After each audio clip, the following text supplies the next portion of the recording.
un gobierno funcionaría mucho mejor si se reemplazaran los políticos por robots. Fue mi peor error en mi vida financiera. Yo una cosa que me arrepiento toda la vida fue que cuando yo entré en Viva Real me ofrecieron shares de la empresa. Pero como no acepté esos shares, me perdí todo eso. Decíamos, si es que alguien tiene que tomar una decisión, que no sea una decisión política, que sea una decisión basada en datos. ¿Cuál compraría? Tú me dijiste Dogecoin. Te digo, ¿por qué? Elon Musk está haciendo Dogecoin.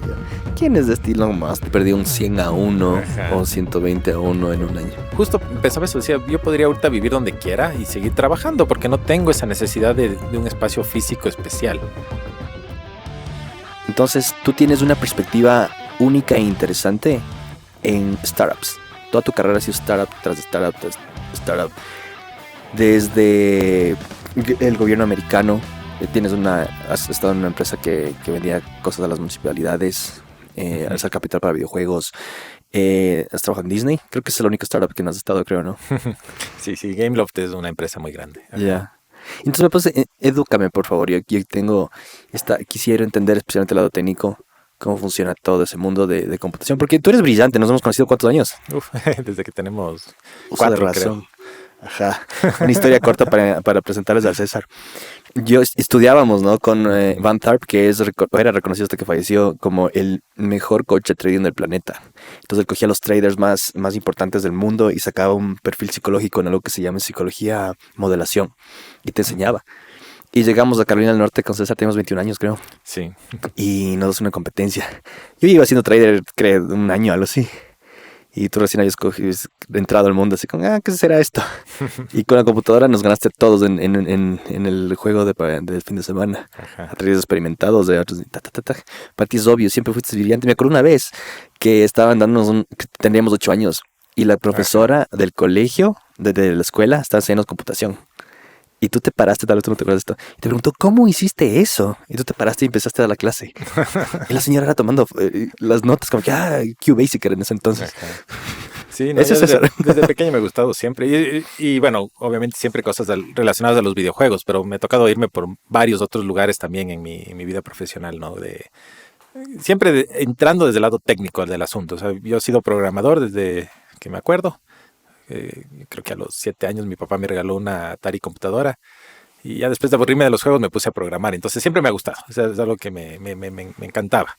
Entonces yo también siempre he tenido ese espíritu un poco de buscar emprender, ¿no? O sea, de no conformarme con solo ser parte de una gran empresa o algo así, sino tal vez crear mis propias cosas.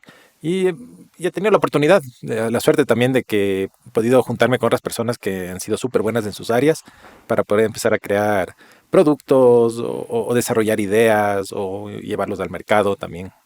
Cuando tú ves, y antes de iniciar, cuando tú ves a un emprendedor como yo, ¿qué es las falencias mentales que tenemos, los modelos mentales del mundo que tú ves desde el lado técnico?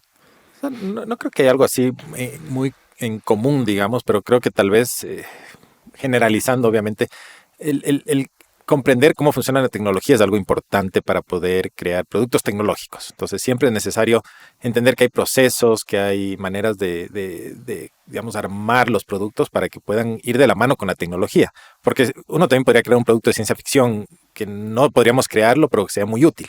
Entonces hay limitaciones que tenemos en cuanto a procesamientos o las capacidades técnicas de los equipos que nos llevan a tener que restringir la manera en la que creamos los productos. Entonces, que queremos crear productos increíbles, también requieren tecnología increíble y a veces esa tecnología no existe.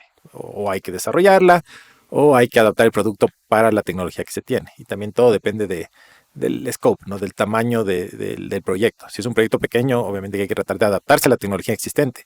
Si es un proyecto más grande, tal vez se puede empezar a tratar de desarrollar tecnología única para el proyecto que le dé un valor agregado, un valor adicional.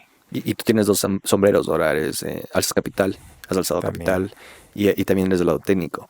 Entonces, ¿qué tan distinto se ve eso para los que no tenemos el lado técnico tan claro? O sea, bueno, Tú sueñas en código, creo, ¿no? Porque ya eres innato en eso, sabes todos los idiomas, todo. Bueno, no es tampoco así, pero digamos, yo veo el código más como una herramienta y algo que uno puede aprender a usarlo. Y digamos, hay cosas que tal vez ahorita si me preguntas sobre lenguajes que usaba hace 10 años, no me acuerdo y no podría usarlos. O sea, no es como cuando aprendes un lenguaje, aprendes francés, inglés, lo que sea, si no lo estás usando, te olvidas. Uh-huh. Y cambio, hay otras cosas que tal vez ahorita las estoy usando mucho y si me preguntas, sé bien porque las estoy usando constantemente, día a día. Entonces, eso también es algo que hay que verlo desde ese punto de vista de que, o sea, las herramientas que uno usa son herramientas que uno está, eh, que puede usarlas mejor si es que la está usando constantemente. Si es que uno solo usa un poquito por acá, un poquito por allá, un poquito por allá, no le da la capacidad, digamos, uno no se da el tiempo de poderlas aprender bien y profundizarlas. Yo creo que de las cosas que he aprendido contigo, ¿te acuerdas? Hicimos una empresa en Estados Unidos y creo que año y medio estuvimos en Shark Tank de Canadá. Pero lo que aprendí ahí es que yo tenía esta concepción de que tenías cierta cantidad de dinero y con eso sacabas un producto mínimo viable y mandabas la empresa. Pero lo que me di cuenta es que es una empresa es como un bebé que no acaba nunca de consumir dinero. y claro, presupuestar y multiplica eso por 10 o el doble. Sí. Creo que uno de los grandes problemas, especialmente uno de los grandes retos que tuvimos en esa empresa fue que era una empresa muy basada en hardware. Entonces necesitábamos desarrollar una solución de hardware específica para que la empresa pueda funcionar bien. Y fue algo donde yo creo que se gastó mucho dinero hasta poder llegar a un punto en el que nos dimos cuenta que no era viable y que tal vez había que gastar muchísimo más para poderlo hacer viable. Obviamente que iba de la mano de un software que necesitaba funcionar bien y todo el resto de cosas, ¿no? Marketing, el manejo de la empresa, posicionar el producto, o sea, un montón de otras cosas más. Entonces, es lo que tú dices. Uno a veces dice, bueno, hago este producto y todo funciona, pero hay millones de cosas alrededor que también hay que considerarlas. Y vamos a hablar de eso también, que es una locura. Tengo una historia que no sabes, yo te voy a contar. En un momento estuve perdido en China, buscando el proveedor. Perdido. Bueno, iniciemos con tu carrera porque es interesante y vamos del tema cronológico para tener una idea.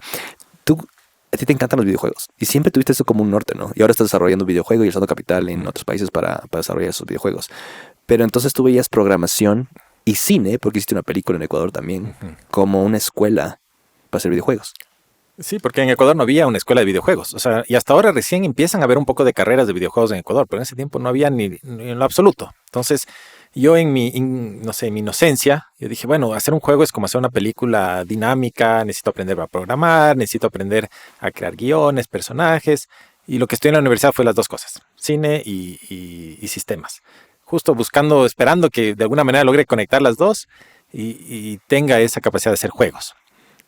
Yo creo que tal vez era una idea que venía de los juegos que había jugado en los años 80. Porque en los años Pac-Man. 80, si digamos, por ejemplo, Pac-Man o yo jugaba muchos juegos también del Atari, más que nada, que eran los que tenía Pole Position, me acuerdo que jugaba bastante, uno de los gorilas. Entonces, todos estos juegos eran juegos simples, a veces hechos por una sola persona. Y bueno, obviamente había un capital detrás, ¿no? Que era alguna empresa que le contrataba a la persona y después tenía la capacidad de distribuir porque era una distribución física de esos de aquí. Y generalmente cuando se distribuía como distribuirías una película también tradicionalmente. Creas copias y vendes las copias. Ahora, bueno, todo ese mercado ha cambiado un montón a ser un mercado más digital, un mercado que tiene muchos extremos. Antes era mucho más homogéneo, había, digamos, una banda muy corta entre lo mínimo y lo máximo que se vendía en videojuegos. Ahora tienes juegos que hace gente por $50 y 500 millones. O sea, entonces hay un rango muy grande de la manera en la que se producen videojuegos. Y cuando yo empecé a querer hacer videojuegos, no entendía nada de eso. O sea, yo no entendía primero cómo se vende un juego, dónde se vende un juego, cómo se distribuye. Yo me quedé un poquito con esa idea de qué es un juego, o sea, de qué contenido necesita tener un juego. Y yo decía eso, bueno, programo, pongo una historia y listo. Pero después, es justo eso, ¿no? Hay un montón de cosas alrededor de después de crear el producto, de cómo lo logras vender. Hay cosas tecnológicas dentro de eso de ahí, hay cosas que tienen que ver con el manejo del producto, marketing, hay cosas que tienen que ver con, digamos, igual lo que se llama en los juegos los live ops, que es una vez que sacaste el juego, todo lo que haces después de haber sacado el juego, porque si tienes juegos online o cosas así, hay un montón de trabajo que hay que seguir haciendo. Entonces no es solo hago este jueguito, lo pongo a vender y ojalá que se venda. ¿Y eso te referías con que no me di cuenta que seguir cine y programación no era la receta para hacer videojuegos? Sí, porque, o sea, de alguna manera, la tecnología que tú aprendes en sistemas es muy distinta a la tecnología que finalmente se necesita para hacer videojuegos. Hay muchas cosas que se aplican, obviamente, aprender a programar, algo de bases de datos, esas cosas, pero ya cuando tú ves la manera en la que se programan los videojuegos actualmente, es muy distinto a lo que se aprende en una carrera de ingeniería de sistemas o en una carrera de ciencias de la computación, que son carreras más enfocadas tradicionalmente a la parte de las empresas, empresariales, o sea, cómo hacer software para empresas, cómo hacer, por ejemplo, páginas web, pero los videojuegos tienen unas necesidades muy específicas de programación, de tecnología que una carrera normal de sistemas no te enseña. ¿Por qué videojuegos?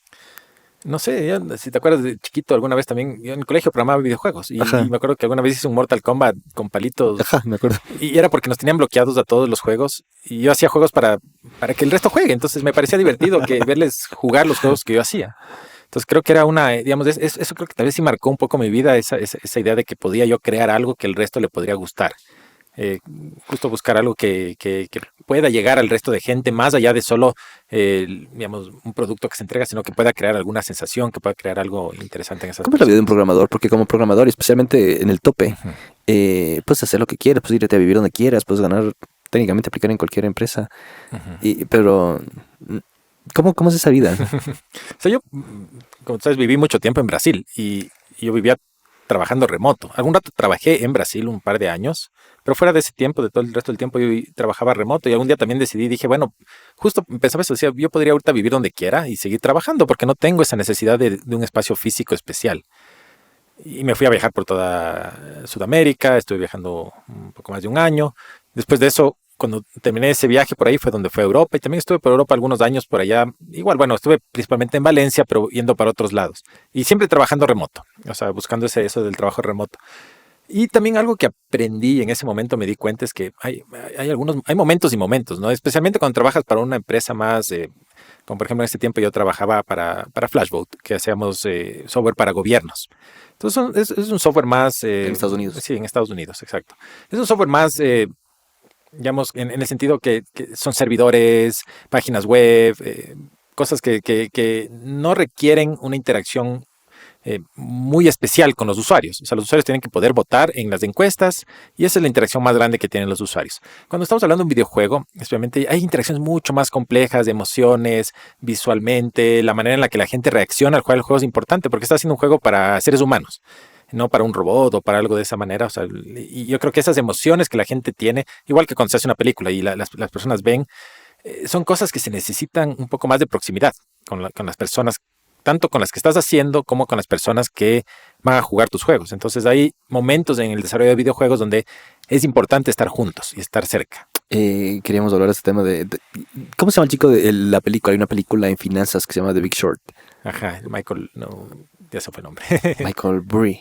Burry, ajá. Ustedes alzaron capital con esa empresa de Sí, Michael. con Flashbot estuve ahí en San Francisco, cerca de San Francisco, porque digamos, y eso pasa en todos los startups, ¿no? Uno necesita capital y él está muy interesado en invertir en el gobierno. Nosotros tuvimos una inversión de parte de él, que es igual, digamos, un producto como Flashbot, que tal vez desarrollarlo cuesta algunos millones, igual que un videojuego cuesta algunos Y millones, en una este punto no es película. que es una empresa de 100 personas, ¿no? No. Eran 4, 5, En ese punto éramos tres. tres personas. Entonces fuimos los tres ahí donde él a hablar. O sea, bueno, ya obviamente Kevin, que era el fundador de la empresa, él ya había conversado con él, él ya había invertido en algunas otras empresas de Kevin. Entonces ya tenían esa relación conocida. Pero obviamente que fuimos a presentarle Flashbot para ver que si él quería invertir en Flashbot. Y fue o sea, es interesante porque obviamente que tal vez lo que nosotros le pedimos para él no era mucho dinero.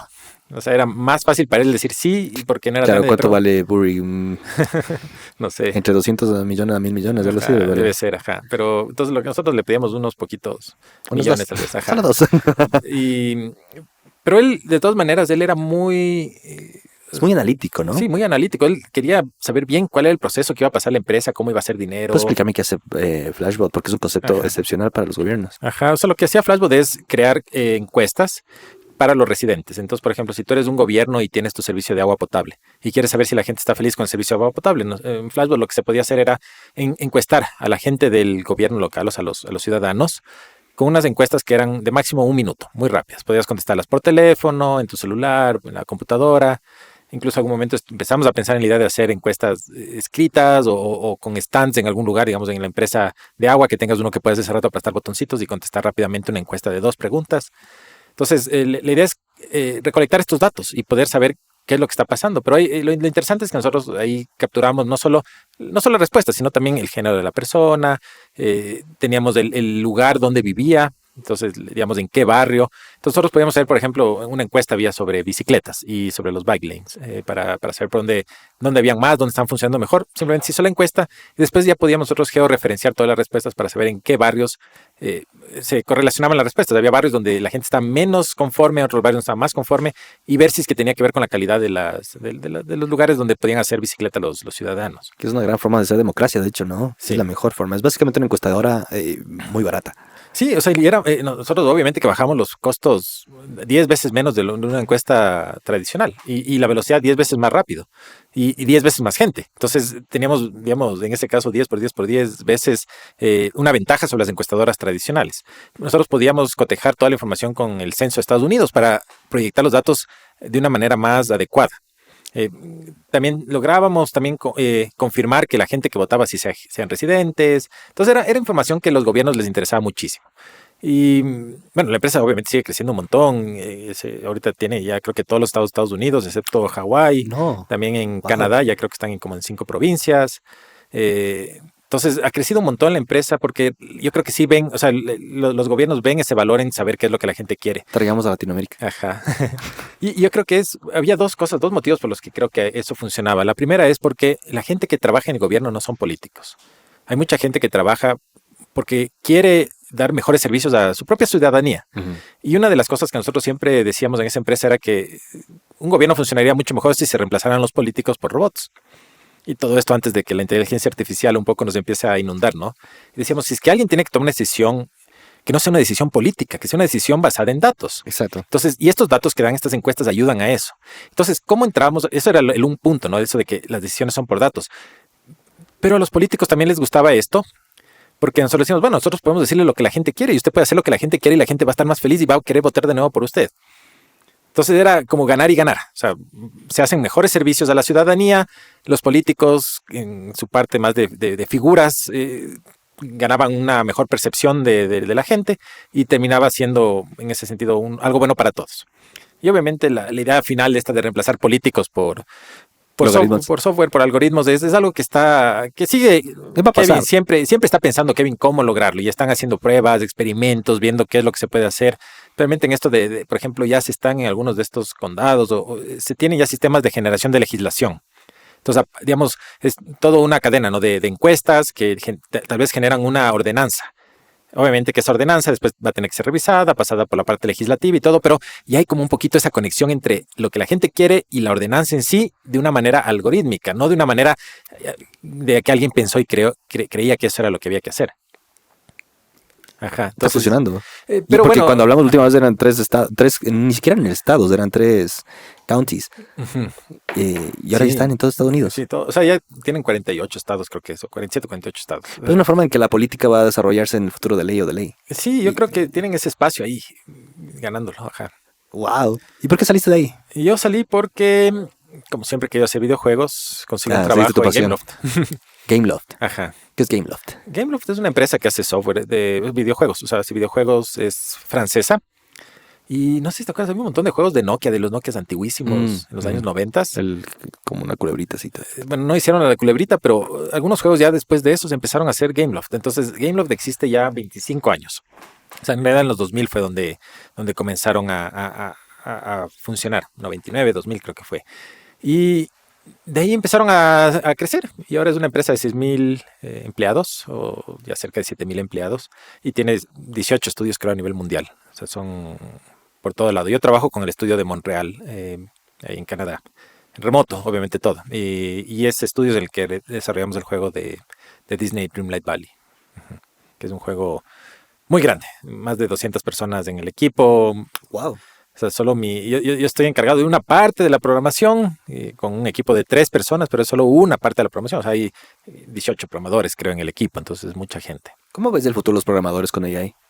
Yo utilizo mucho, porque hay un montón de cosas que están funcionando bien en cuanto a lo que es apoyo al programador. Entonces yo creo que un montón de empresas están enfocándose en hacer eso, en buscar la manera en la que pueden apoyar a los desarrolladores a producir más rápido código. Hay también todo esto del vibe coding, no sé si es que has escuchado, que es esto de decirle a la inteligencia artificial, construyeme esto, y si es que no funciona, decirle, aquí no está funcionando, aquí no está funcionando, y solo seguirle tratando de forzar hasta que vaya cambiando el código y funcione todo. Y puede funcionar para casos un poco más simples. La cosa es que cuando uno empieza a tener estructuras más complejas, mientras más compleja es la estructura, tal vez una persona no puede manejarla. Nuestro juego, por ejemplo, yo no sé todo lo del juego, ni de lejos. Ninguno de los programadores sabe todo lo que está sucediendo en el juego. Una inteligencia artificial suficientemente poderosa tal vez podría entender el juego en sí, pero fuera del juego también están todos los servicios en línea que tenemos, que se conectan con el juego a través de servicios web o digamos, cuando uno está jugando en línea y quiere, por ejemplo, votar hay fotos y va a decir, esta foto me gusta, esta foto no me gusta. Hay un servicio que yo llamo y hay un servidor que responde, guarda los datos y después calcula cuáles son las mejores fotos. Entonces, hay todo otro equipo que está desarrollando ese otro servicio, hay otro equipo que está haciendo esto acá. Entonces, cuando uno empieza a ver la complejidad de estos sistemas, y es un juego no es de los más grandes ni de lejos, uno empieza a ver que son sistemas son súper complejos. La inteligencia artificial ahorita no logra entender estos sistemas, al menos en la que uno puede correr en una computadora, ¿no? No logra entender estos sistemas completos. Entonces, para poder entender un sistema tan complejo, probablemente necesitas ya una cosa un poco más grande.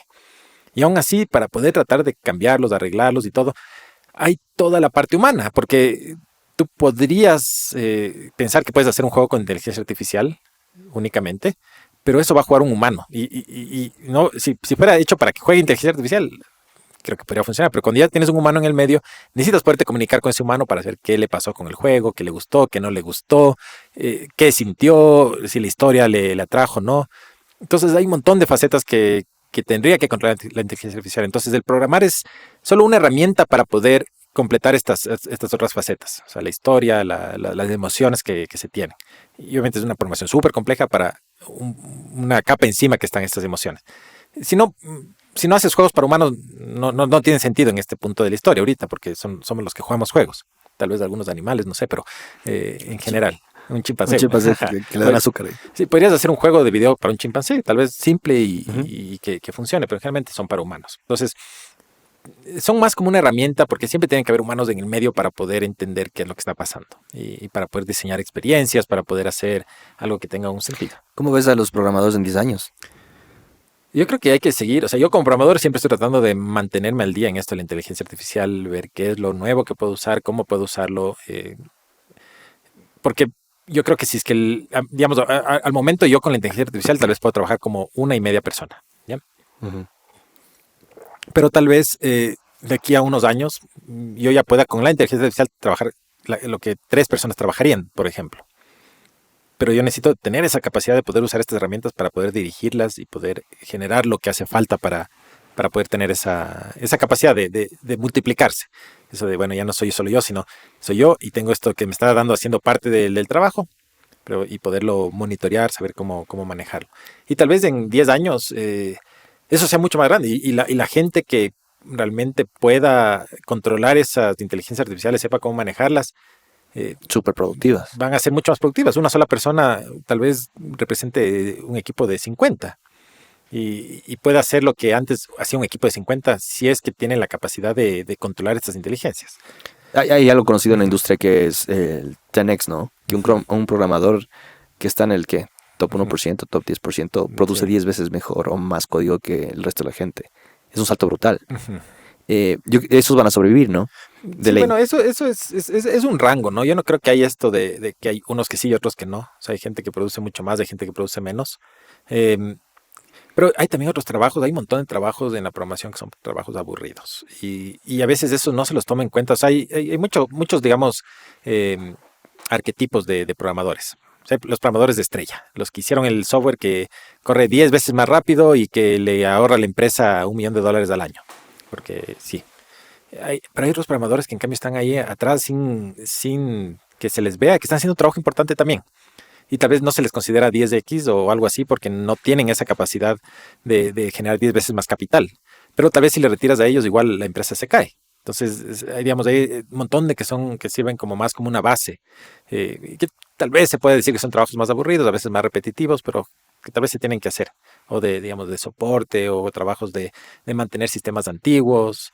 Había una historia, y nunca se sabe ahora ya si es verdad, ¿no? De que cuando Elon Musk entró a Twitter y cogió y le despidió a unos porque él pedía que todos impriman el código, ni siquiera como para revisar, y por ahí vio unos que no hacían nada en teoría, les despidió. Y al siguiente día estaba caído toda una parte de Twitter, y ahí se dieron cuenta que esas dos personas no funcionaba prácticamente, porque ellos eran los que sabían cómo eso funcionaba, tenían el conocimiento, se fueron, algún servidor se llenó, colapsó todo, chao, y tuvieron que recontratarles porque se dieron cuenta que a pesar de que parecía que no producían tanto, tenían un valor súper importante para la empresa.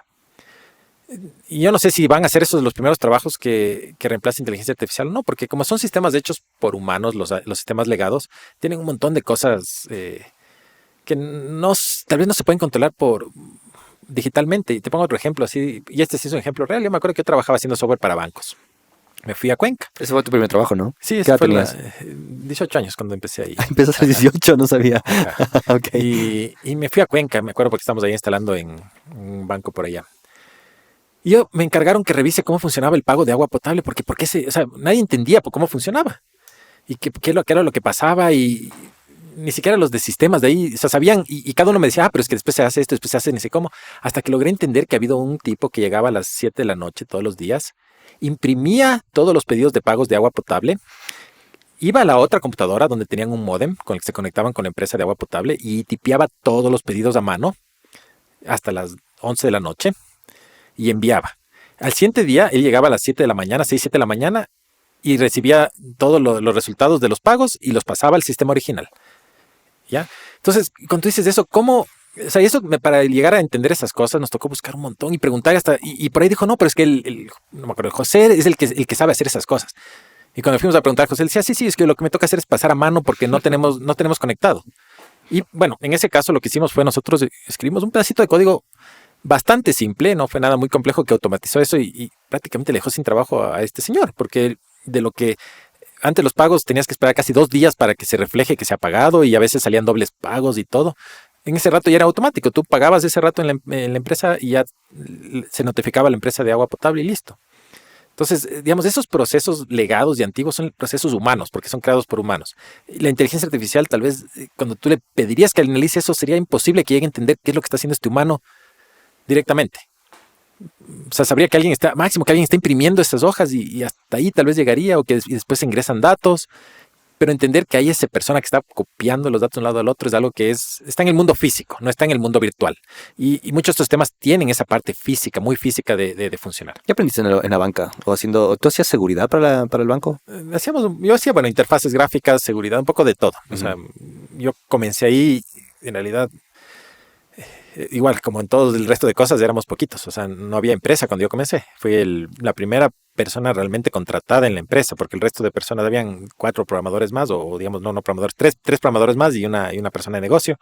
Ellos eran como los fundadores, socios, no sé. Entonces a mí fue el primero que me contrataron. Y eso me vine a enterar mucho tiempo después. Yo cuando comencé a trabajar pensé que era una empresa ya que existía, grande, funcionando y todo. Y me acuerdo que me llevaron a Guayaquil a presentar el software al Banco de Pacífico.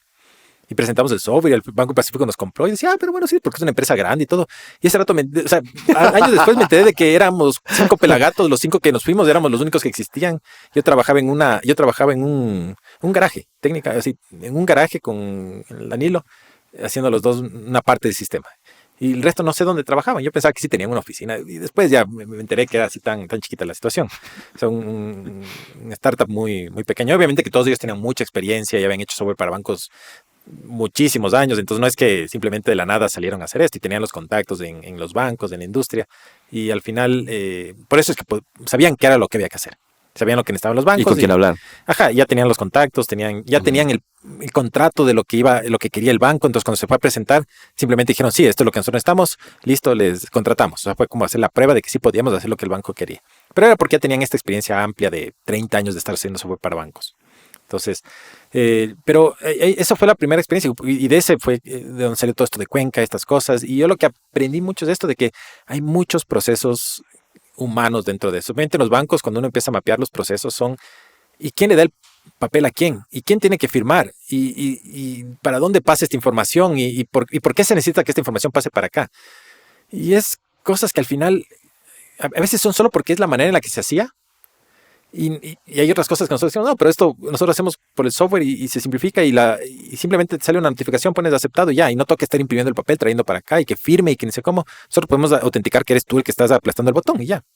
Entonces todos esos procesos fueron cosas que tocó aprender mucho de cómo funcionan estos bancos, de bancos cooperativas, de que tienen gente, o sea, porque son hechos por gente.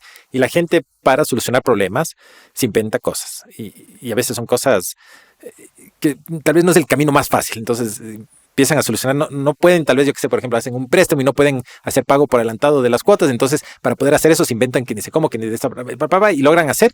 Pero tal vez era algo más simple hacer en software. Entonces, y esas son las cosas que nosotros teníamos que entender para poder pasarlo y decir, ya, bueno, esto están haciendo así, hagamos de esta manera, va a ser más rápido, no van a tener que demorarse 3 días para hacer, sino pueden hacer inmediatamente. ¿Y por qué no te quedaste en banca? Porque igual que cuando salí de Flashbot, tuve una oportunidad de entrar a trabajar en otra empresa que se llamaba Ocean, donde hacíamos más cosas que tienen que ver con cosas interactivas. Ahí también trabajé con Disney, indirectamente, subcontratados, obviamente. ¿La página de BMW era también? También hice la página de BMW, Mundial. trabajé, sí, o sea, la de Estados Unidos. A Estados Unidos, ok. Ajá. Trabajé también con South Park, por ejemplo, haciendo había un software que era para hacer los avatars. Ya. Tú te hacías el propio tuyo de South Park, te ponías tus ojos, te ponías tu boca. En un videojuego. Era como una página web y al final tenías como un avatar para usar en tus redes sociales. Ah, ok, ya. Ajá. Okay. Entonces eras tú, pero en estilo South Park. Entonces te ponías la ropa, lo que tú querías, y ibas cambiando todos los colores. Por ejemplo, cosas de ese estilo. Trabajé también con Microsoft, con Zoom, me acuerdo. También muchas eran experiencias interactivas en sitios web. O sea, ellos necesitaban, digamos, atrapar a los clientes, porque nosotros funcionamos más como una empresa de publicidad. Entonces ellos nos contrataban, decían, nosotros queremos publicitar estos productos y queremos hacer una experiencia interactiva para que los usuarios se enganchen con los productos. Y entonces de esa manera necesitaban cosas que sean más visualmente atractivas, que se conecten más con la gente, que les diviertan. Y no tanto como, por ejemplo, en la banca, donde es los números. O sea, lo que te importa es que la contabilidad cuadre perfecto y que legalmente estés cumpliendo con todos los requisitos. En esto, en cambio, ya era algo más como, bueno, hay humanos al otro lado. O sea, van a estar usando esto gente que se va a divertir. Es objetivo. Entonces, eso me llamaba más la atención. La otra cosa es que esta empresa era una empresa de Los Ángeles. Y yo dije, y una de las cosas que me dijeron es, bueno, sí, o sea, te tocaría viajar a Los Ángeles constantemente. Yo en ese tiempo estuve en Los Ángeles prácticamente 2 años allá, o sea, porque me tocaba estar allá, venía acá unas semanitas, de nuevo allá con los clientes, y eso me atraía también, o sea, eso de estar viajando, de estar en otro lado, un poco ser más independiente, digamos, de mi vida. O sea, tienes que viajar allá para explicarles algo y volvías. No, es que yo estaba allá, más bien, era un poco al revés, yo casi vivía allá en Los Ángeles todo ese tiempo, yo me tocaba viajar a un montón de lugares de Estados Unidos, a reunirme con los clientes, a entender qué era lo que querían, cómo querían, trabajaba desde allá también, a prepararles, a irles a presentar. Y de vez en cuando más bien venía acá y digamos, cada 3 meses venía acá un par de semanas y volvía allá, viajaba y volvía. Y vivía allá en Los Ángeles, obviamente que vivía en Los Ángeles, es una ciudad gigante, claro. Me tocaba manejar horas de horas todos los días, pero era divertido. O sea, yo me acuerdo que era una etapa, era joven. ¿Tenías que 25 o no recuerdo? Ya salí, sí, entre 23 y 25 años. Estábamos en la universidad, me acuerdo que una vez fui a la oficina. Ajá. Y eran como en un lugar que ni me imaginaba, ¿no? Entro a ese cuarto y eran como 100 personas ahí programando. Y yo, ¿qué hacen aquí? Y me expliqué, esta es la página de BMW. Y yo era, wow, ¿es en serio aquí? Porque vienen chicos de la San Francisco y salían caminando y llegaban a su trabajo. Ajá, sí, era muy cerca. Wow, ahí me quedé, tal vez debía haber estudiado programación. Ajá. Yo tuve la suerte de que también ahí fui el segundo empleado de esa empresa. O sea, el primero fue un amigo mío. Otro startup, ya. Sí, otro startup. Yo fui el segundo que me contrataron aquí en Ecuador para ir para allá. Ellos realmente no tenían, cuando me contrataron tenían un proyecto de verdad y unos 2 proyectos de mentiras. Digo de mentiras en el sentido que no eran proyectos que estaban aún dando dinero. Tenían uno que iba a dar dinero, que era con Volkswagen en esa época. Y me contrataron, yo empecé a trabajar en ese Volkswagen, y por eso me tocó ir allá, porque me tocaba estar reuniéndome con Volkswagen, me tocaba hacer estas cosas. Y era un equipo de 3 personas y digamos, yo decía, en retrospectiva, ¿no? Volkswagen pagó $1 millón por ese proyecto y nosotros fuimos 3 personas trabajando 4 meses. Obviamente que yo no recibí ese millón, ¿no? En 200,000. Ajá, no, porque a mí me pagaban mi sueldo. Ajá. Me dieron obviamente un bono y todo. Me mandaban, vivía allá en Estados Unidos y después me mantuvieron allá bastante tiempo. O sea, yo tenía ya un BM, vivía en un departamento bonito. O sea, era una buena vida, digamos. Me pagaban la comida. Y era feliz, o sea, haciendo esas cosas, porque joven, o sea, más que nada, claro, no tenía nada más que hacer y decía, cualquier oportunidad es buena. Qué buena vida. Claro. Y haciendo cosas divertidas más enfocadas hacia gentes, más que hacia los números, que era lo que estaba haciendo. Entonces, por eso fue un poco que cambié hacia ese lado de allá. Y un poco eso también lo dejé por el cine, hasta cierto punto. Por hippie.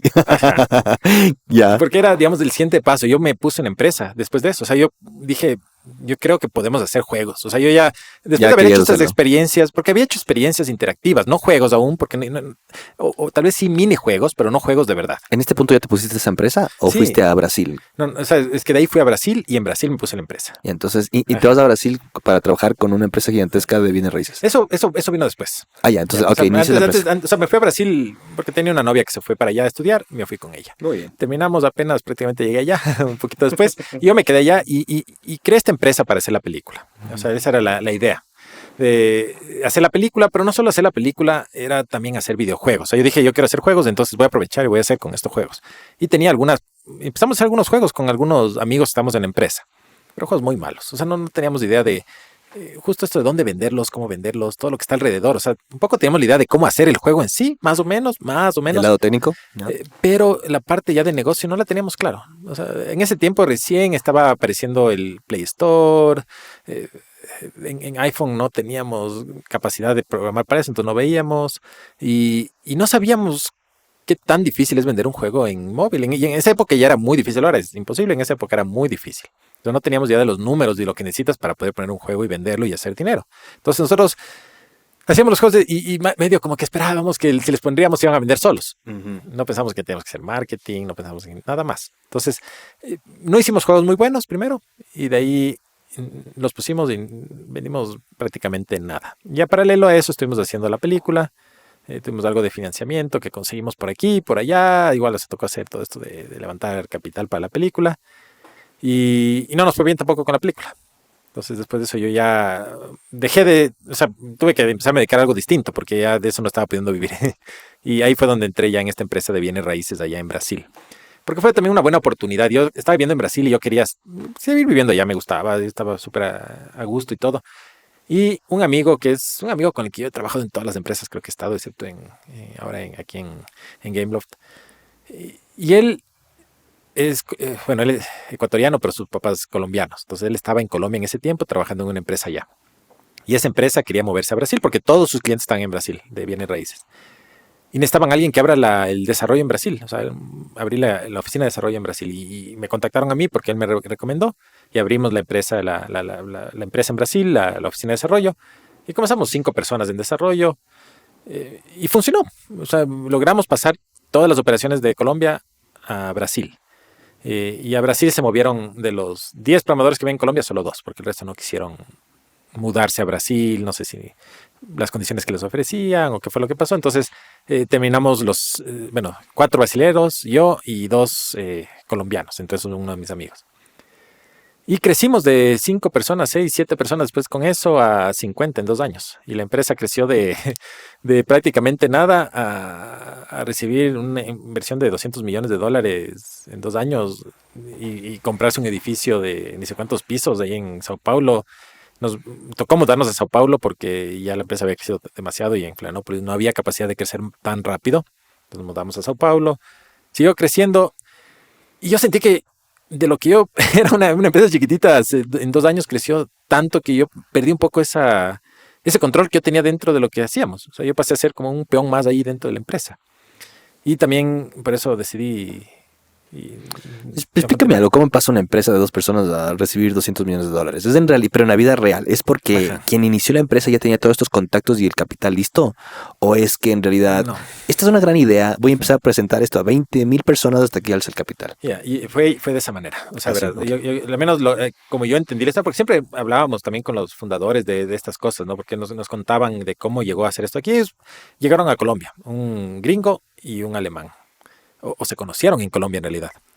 Mochileros, sin tener dónde... Y ellos querían vivir un tiempo en Colombia y no tenían dónde vivir y Airbnb no funcionaba.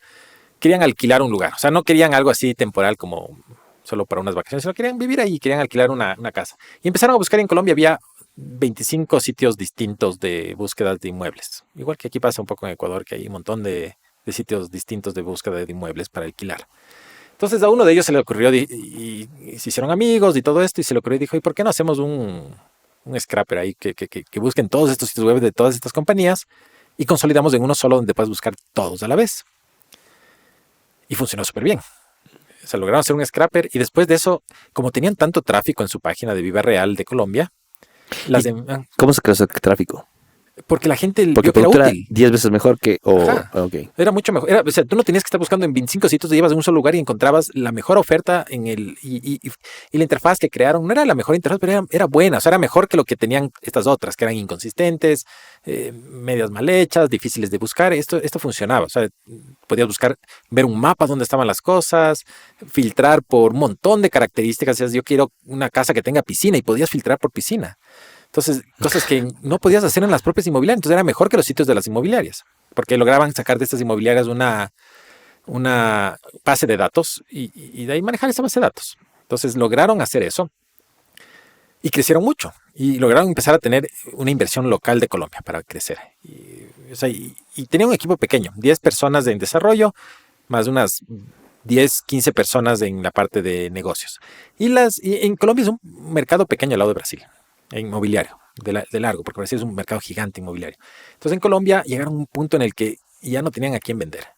Vendieron a todos los clientes de Colombia prácticamente, porque lo que hacían es, sí, mira, yo ya estoy sacando la información de tu página web y estoy poniendo aquí en Viva Real. Si quieres yo te puedo poner premium para que salgas más arriba. Y vendían eso a las inmobiliarias. Entonces las inmobiliarias obviamente que sí querían y después ya ellos empezaron a integrarse con todos los sistemas de las inmobiliarias y ya no sacaban haciendo scrapping, sino directamente de las bases de datos, datos incluso mejores. Porque siempre que se hace scrapping, siempre hay un poquito de eso de que no puedes sacar los datos exactos. Entonces, y de esa manera lograron hacer un sistema que se conectaba con un montón de softwares para sacar esta información, pero ya no había más en Colombia. O sea, el mercado ellos saturaron el mercado, vendieron tanto que empezaron a buscar otros países y entre eso vieron que Brasil era el más grande. Y como ya tenían cierto capital, lo que hicieron fue poner una oficina comercial en Brasil, en Sao Paulo, y nada más. Y en Brasil había 3.000 inmobiliarias para vender. O sea, de Colombia pasar de 50, 80, 100 inmobiliarias a 3.000 inmobiliarias en Brasil era un salto gigante. Y 3.000 al momento que iniciaron. Después, al momento que yo salí, había más de 10.000 inmobiliarias que estaban en Brasil. O sea, un mercado gigante. Y la idea era que querían entrar en ese mercado, pero como era tan grande, tecnológicamente lo que habían desarrollado no daba para eso. ¿Y te toca hacer todo desde cero? Entonces, cuando yo entré, digamos, cuál fue un poco la prueba de si podíamos funcionar en Brasil, teníamos que reemplazar el sistema de feeds, que era esto de leer las bases de datos y poderlo procesar nosotros, porque decíamos, bueno, si es que vamos a procesar ahorita 1.000 clientes y vamos a llegar a 10.000 clientes, que era el objetivo en algún tiempo. Y en clientes había desde chiquitos que tenían 2 propiedades hasta clientes que tenían 200, 500 propiedades, yo qué sé, o más. Pero se demoraban ya más de 24 horas en procesar. Entonces no podían procesar a diario, tenían que procesar cada 2 días. Entonces había veces que había las propiedades ya en los sitios web de las inmobiliarias y se demoraba 2 días en llegar a Viva Real. Entonces la prueba que nos pusieron fue, digamos, un poco, entre comillas, prueba, porque no era la prueba, pero el objetivo que teníamos era de cómo optimizar eso. Y después de 3 meses de desarrollo, bajamos ese tiempo a menos de 20 minutos. O sea, de lo que era 24 horas, logramos procesar toda la misma información en menos de 20 minutos, lo que nos daba suficiente espacio para procesar los 10.000 clientes que se esperaba tener en menos de un día, incluso varias veces por día. Entonces, al final fue lo que se hace y ahorita Viva Real hace eso, procesa los clientes constantemente. Entonces, a veces menos de una hora ya se publicó en un sitio web de la inmobiliaria y ya está en Viva Real. Y empezó a crecer. Entonces el área comercial creció, empezaron a ponerse oficinas en otras ciudades, entre esas en Florianópolis, que era donde yo vivía. Y ahí pusieron una oficina con 3 vendedores, nada más. Y esos 3 vendedores iban de inmobiliaria, vendiendo el producto. Este es nuestro paquete normal, paquete premium, le damos 10 destaques, ni sé cómo, ni sé cuánto. Y hacían mucho dinero. O sea, crecían mucho y los inversionistas, cuando hay una empresa que está funcionando y que está pudiendo vender y que tiene aparecen. Y por eso al final lograron, en conversaciones y todo, recibir una inversión gigante. O sea, que fue esa inversión. Y yo, una cosa que me arrepiento toda la vida fue que cuando yo entré en Viva Real, me ofrecieron shares de la empresa. Y yo les dije, no, a mí no me interesan los shares, solo páguenme mi... Que pague más en cash. Ajá, o sea, páguenme mi salario y ya.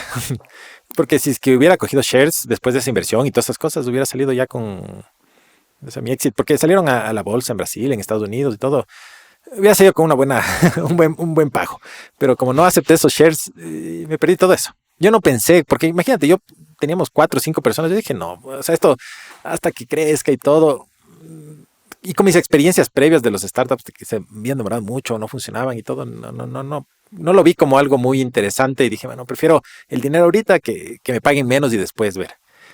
Pero ya, esa sí es la vida, a veces uno toma decisiones. Para que no te sientas mal, mira, te voy a hacer recuerdo de una historia. Estábamos tomando cerveza en Quito, en un bar de Quito, y estaba yo aprendiendo esto de blockchain.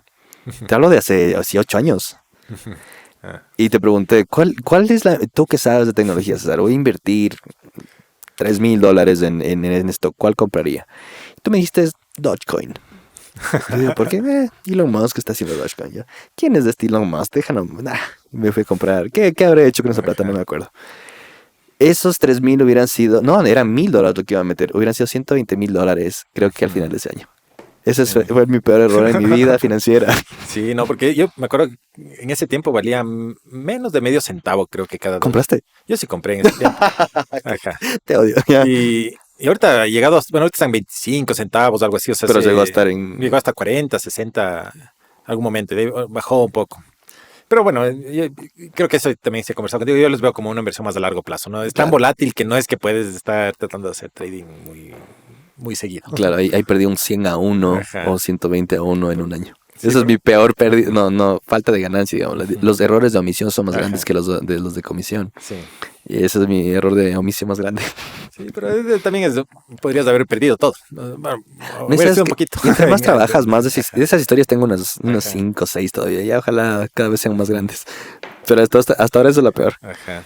Entonces, Entonces, yo salí ahí ¿Y por qué sales ahora de Vive Real? yo salí un poco por... Y déjame por buenos lecciones motivos. como para ir Ajá. aprendiendo. O sea, una de las cosas, y primero fue eso, creció la empresa tanto que yo sentí que ya no tenía He escuchado eso varias veces.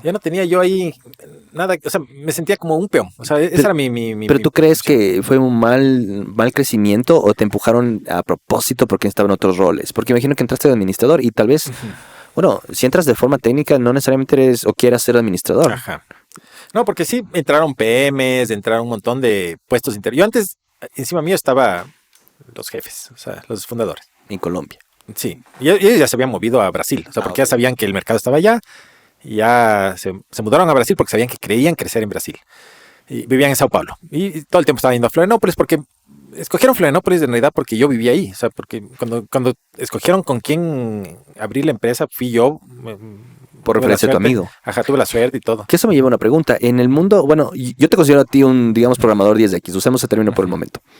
Es un mundo pequeño, me imagino, los programadores 10X también se conocen entre ustedes. No sé si es que...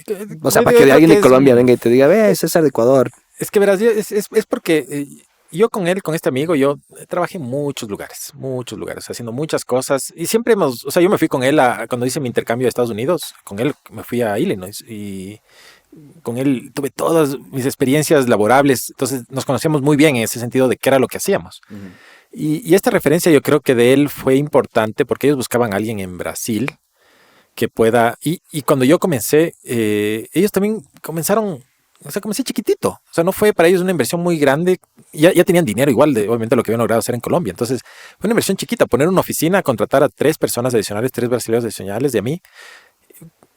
Justo y en 3 meses les demostramos que sí podíamos hacerlo. O sea, en 3 meses con estos tipos hicimos y bajamos de 24 horas a 20 minutos. Que era algo que ellos habían estado intentando hacer en Colombia desde hace años. O sea, más de un año y no lo habían logrado.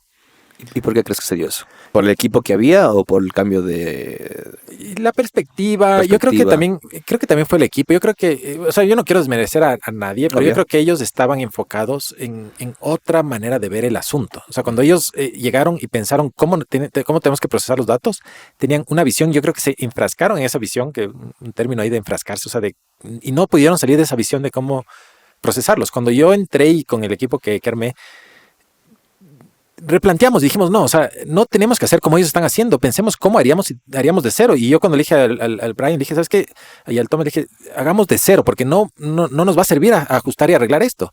Yo le dije, dame unos meses, lo hacemos de cero y veamos hasta dónde llegamos. Y comenzamos haciendo de cero con otra perspectiva muy distinta, con otra manera de pensar y tal vez con tecnologías más nuevas. Y yo creo que tuvimos la visión correcta, porque al final logramos hacer ese cambio y eso le dio la capacidad de crecimiento que necesitaban tecnológico, porque no podían crecer más de la manera que estaban con el software de Colombia. Que me lleva a mí al punto que, o sea, creo que la programación 10X no se trata de memorizarte código, sino de atacar el problema de forma creativa. Sí, y creo que fue un buen equipo. O sea, y eso es algo que yo he estado últimamente aprendiendo, porque ahora acabé justo de hacer un programa de Game Producer, donde aprendemos un poco esto de cómo armar los equipos y cómo creas un equipo altamente productivo.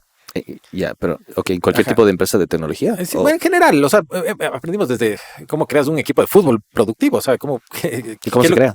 o sea, algunas cosas que yo creo que fueron importantes desde esto de conocerse personalmente, o sea, no es, yo creo que un equipo que es más productivo es un equipo que se conoce personalmente, donde sabes los límites de las personas, donde les conoces como amigos, o sea, no solo como colegas de trabajo, sino tienes esa relación más personal y donde tienes esa camaradería, o sea, donde puedes entenderles y empujarles también, o sea, no solo eh, eh, trabajar juntos y crear algo, sino como empujarse a hacer cosas más allá de lo que esa persona puede. Yo me acuerdo que, y uno de estos ejemplos, que tal vez va por ahí, tenía mi amigo el Fabiano, que era uno de estas personas con las que trabajé allá. Y él era un poco, al inicio él era un poco más tímido. Entonces, y había cosas súper complicadas de programar que yo decía, chuta, ¿esto cómo vamos a resolver? Y estaba pensando en maneras y todo. Y yo le decía al Fabiano, oye, Fabiano, no, esto, ¿sabes qué? Voy a ponerte unas cosas fáciles para que hagas. Y le ponía estas cosas que eran dificilísimas. Y era porque era una especie de broma. Y yo me acuerdo que con Marcos le decía, ay, ay, ay, pero vamos a ver cuánto tiempo le cuesta al Fabiano darse cuenta de que es difícil. Y él, como era un poco más tímido, no me decía, oye, César, no cacho por dónde vas, sino como que se metía y estaba y ni sé cómo. Y 3 días después me dice, oye, ya sabes que César, perdón que me demoré tanto, pero sabes que ya encontré cómo creo que tenemos que hacer esto. Y me dice, tenemos que hacer así, así. Y ese rato yo digo, Wow. de ley, o sea, esa era la manera. Pero era porque él se puso en esa otra manera de ver el asunto, o sea, pensando que era fácil, porque yo le hice pensar que era algo fácil, porque yo sabía que él le gusta meterse, o sea, le gustaba meterse así en esas cosas. Era gente que un poquito les conocía, ¿no? Y en esta empresa de ahí nos empezamos a conocer. Y hubo situaciones como esas, donde ya, digamos, yo con ellos me terminé llevando muy bien, o sea, salíamos a farrear, salíamos a todo, o sea, nos fuimos de viaje, yo con él estuve en Ámsterdam, o sea, un montón de lugares, igual con el Marcos, por todo lado, o sea, los cumpleaños hasta las 5 de la mañana. Pero cuando llegamos a trabajar sabíamos que teníamos que hacer cosas importantes, o sea, que eran... Y nos conocíamos y confiábamos, entonces creo que logramos hacer esas cosas porque fue un equipo que nos juntamos bien, o sea, como amigos, más que, primero como amigos y después como buenos trabajadores Colegas. también. Ajá. Ajá. Y ahí venía una frase que, por ejemplo, creo que es en Airbnb, que decía, nosotros no somos una familia, somos un equipo de alto rendimiento. O sea, yo creo que con ellos éramos eso, cuando nos sentamos a trabajar, éramos un equipo de alto rendimiento en el que podíamos encontrar soluciones, desarrollarlas rápidamente, sin prejuicios de lo que venía de Colombia. Yo creo que capaz si nos hubieran dicho, arreglen lo que hicieron los de Colombia, no hubiéramos podido. Entonces, en 3 meses logramos bajar a eso de ahí y después nos tomó un año, tal vez, realmente armar toda la infraestructura de verdad para crecer, porque eso fue una prueba, digamos, por esto es como una prueba. Después ya en el siguiente año armamos toda la infraestructura de la empresa, entre ellos los que vinieron de Colombia, porque ya en ese caso, ese rato ya se dieron cuenta de que estaba funcionando en Brasil, entonces trajeron a los de Colombia los que pudieron, el resto los despidieron y ahí empezamos a crecer. Y un año estuvimos hasta 10 personas, 12 personas tal vez, y el segundo año pasamos de 10, 12 a más de 50 personas. ¿Cómo creces de esa forma? Se fueron Primero nos mudamos a Sao Paulo. Por partes. Yo fui de los últimos que me mudé a Sao Paulo porque yo estaba aún como manteniendo esta parte de Florianópolis. Y contrataron mucha gente de otras empresas. Entonces se buscaron gente que estaba trabajando en grandes empresas en Brasil. Le ofrecieron pagarles más. Venga. O sea, porque bueno, obviamente cuando Pero tú haces entrevistas también. ¿Cómo haces una entrevista? Tenía siempre parte de entrevista técnica, ¿no? De entender qué capacidades técnicas tienen las personas. Y en las entrevistas yo trataba de empujarles al límite. O sea, yo trataba de hacer unas entrevistas un poco más escalonadas. O sea, decir, van a poder hasta aquí o van a poder el siguiente nivel que es 10 veces más difícil o el siguiente que es ya 100 veces más difícil. O sea, trataba de pensar en los retos de esa manera. Entonces, cuando yo les ponía a hacer ahí conmigo. O sea, tomen, ahí está su computadora, siéntense, hagan. Y yo ver un poco, que me vayan contando cómo están haciendo. Y tratar de encontrar justo esas personas que no se quedaban ni en el simple ni en el 10, sino que llegaban al 100. O sea, cosas 100 veces más difíciles. O que tal vez no lograban resolver el 100, pero sabían cuál era el objetivo de ese 100. O sea, decían, sí, pero o sea, hasta aquí es donde estoy haciendo, pero yo creo que esto podríamos hacer así, de esta otra manera. Y llegar a eso de ahí. Técnicamente. Y obviamente que, como digo, también era eso de conocerse, o sea, de ver si es que íbamos a llevarnos o iba a ser una persona adecuada. Sí me tocó también trabajar con gente que no era muy, en ese sentido,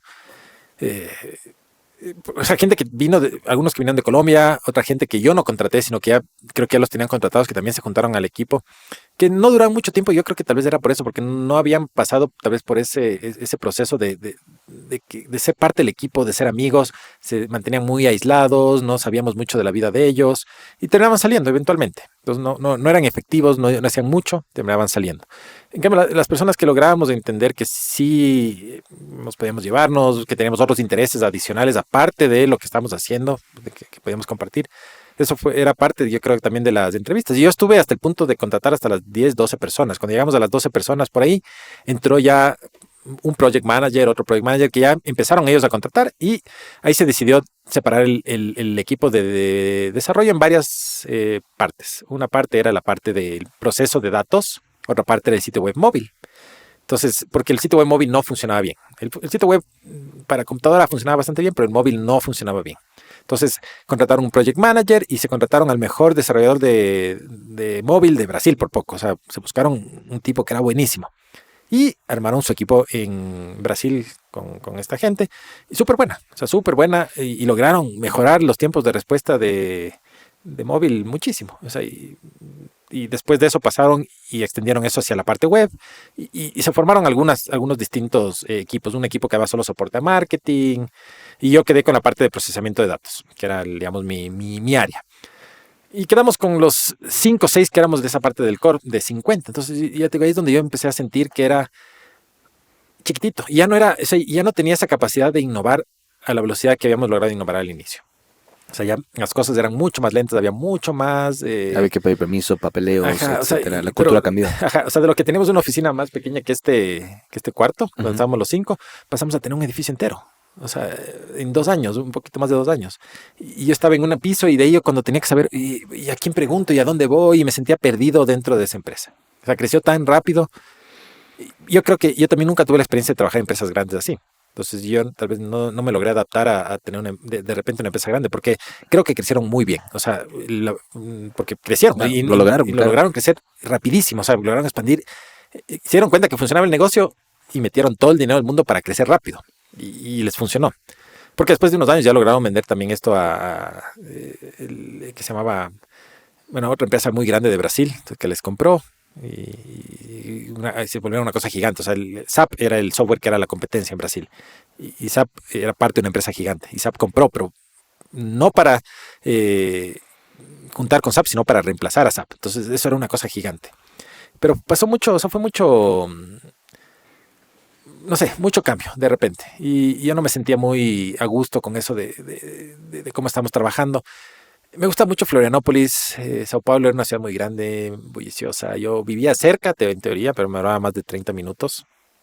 Yo en Florianópolis vivía lejos y me demoraba 10 minutos en llegar al trabajo. Entonces, no sé, Florianópolis tiene un montón de playas, era bonito y ya me gustaba allá. Entonces, al final yo renuncié, me regresé a Florianópolis y justo había conversado contigo en esa época y ahí fue donde comenzamos a hacer Car Footprints. ¿Qué era Car Footprints? Este startup que se intentó hacer, que la idea era una idea excelente porque esto de que en Estados Unidos puedes descontar de tus impuestos lo que utilizas para viajes en tu carro, que sean para trabajo. Es algo que es súper bueno porque te puedes descontar un montón de dinero, pero es tedioso porque te toca estar grabando manualmente cada viaje y todas esas cosas y la idea era automatizar eso. Que puedas grabar todas las cosas, ¿no? Pero eso requería hardware. Y era ahí donde empezó un poco el viaje más complejo del asunto, que era esto de tratar de encontrar un sistema OBD que funcione bien. Y OBD es de estos sistemas que se pueden conectar a los carros. Casi todos los carros tienen un puertecito por ahí escondido abajo del volante donde le conectas un aparatito y puedes leer, conectarte con la computadora del carro. Y en nuestro caso era para poder leer justo los viajes, cuántos kilómetros has andado, cuándo prendiste el carro, cuánto andaste, cuándo apagaste y esas cosas. Y poder tener un log automático que después te genera un reporte listo para poder usarlo y entregarlo en tus declaraciones de impuestos. Entonces, pero se necesitaba este hardware que pueda conectarse a través del puerto OBD con el carro por Bluetooth. Existían ya algunas soluciones, pero ninguna nos ayudaba porque y el gran problema, y te acuerdas, que era que consumían batería y tú te quedaste sin batería algunas veces en tu carro por dejarle conectado ahí 3, 4, 5 días estaba consumiendo, no nos enteramos de eso y hasta que tú te empezaste a quedar sin batería. Yo alguna vez también sí me quedé por dejarle Y ahí nos dimos cuenta que no era tan sencillo, que los aparatos que había en el mercado no cubrían y que era necesario producirlos más específicamente con alguna cosa que nos pueda evitar este consumo constante de batería. Y eso fue el año, ¿no? Sí, o sea, Porque tuvimos que crear la base de datos, el frontend, que era la página web, ajá, la aplicación. ajá. Creaste seguramente algún protocolo que creo que hay una patente sobre el tema, no me acuerdo cuándo hicimos patentes, pero una forma única para conectar el celular al Bluetooth. Ajá, Porque había también problemas. Recién salía un Bluetooth que puede conectarse a dos cosas al mismo tiempo, ¿te acuerdas? Sí, no, eso también es que ahí nos tocaba usar Bluetooth 2, creo que era 2.1, alguno de esos, que era un protocolo más antiguo donde se podía conectar a un dispositivo a la vez. Y, y eran unos protocolos basados en cómo funcionaban la conexión por teléfono, con protocolos AT, que o sea, son códigos que se mandan prácticamente como que estuvieras apretando los botones del teléfono para comunicarte. Entonces eran protocolos muy complejos y sí había aplicaciones que podían utilizar esos protocolos, obviamente, algunas que eran especialmente para diagnóstico de carros. Y había una que yo me acuerdo que nosotros veíamos que era Automatic, que ellos sí tenían su propio hardware. Y era una empresa mucho más grande y ellos... Gigantesca. Ajá. Salieron creo que después de nosotros y se venden en el Apple Store, o se vendían en el Apple Store. Me acuerdo que un día entró a Apple Store y estaba Automatic. Me quedé... Ajá, y esa era una empresa que era, no hacían lo que nosotros queríamos hacer, pero igual tenían, digamos, en cuanto a hardware era la misma cosa, tenían que tener un dispositivo conectado todo el tiempo en el carro, porque si no, no era útil, era para detectar colisiones, era para saber dónde estabas, algunas cosas así. Y entonces nosotros, ahí, bueno, tú estuviste más en eso de ahí, como dices, hasta China, te tocó irte para ver qué era lo que pasaba con estos dispositivos de hardware. Yo me acuerdo que yo vivía en Brasil y me mandaban desde China los dispositivos y a pesar de que estaban declarados como dispositivos de prueba a $1 y todo, me cobraban impuestos para 40 y pico dólares cada dispositivo. Y era hacer el proceso de aduanas para poderlos desaduanizar. Era una cosa. Y la cosa es que nos mandaban dispositivos de pruebas para ver si es que estos dispositivos ya podían funcionar y no consumían electricidad. Y yo me acuerdo que yo me metía abajo del carro a medir con el voltímetro para ver cómo estaban consumiendo, cuánto estaban consumiendo.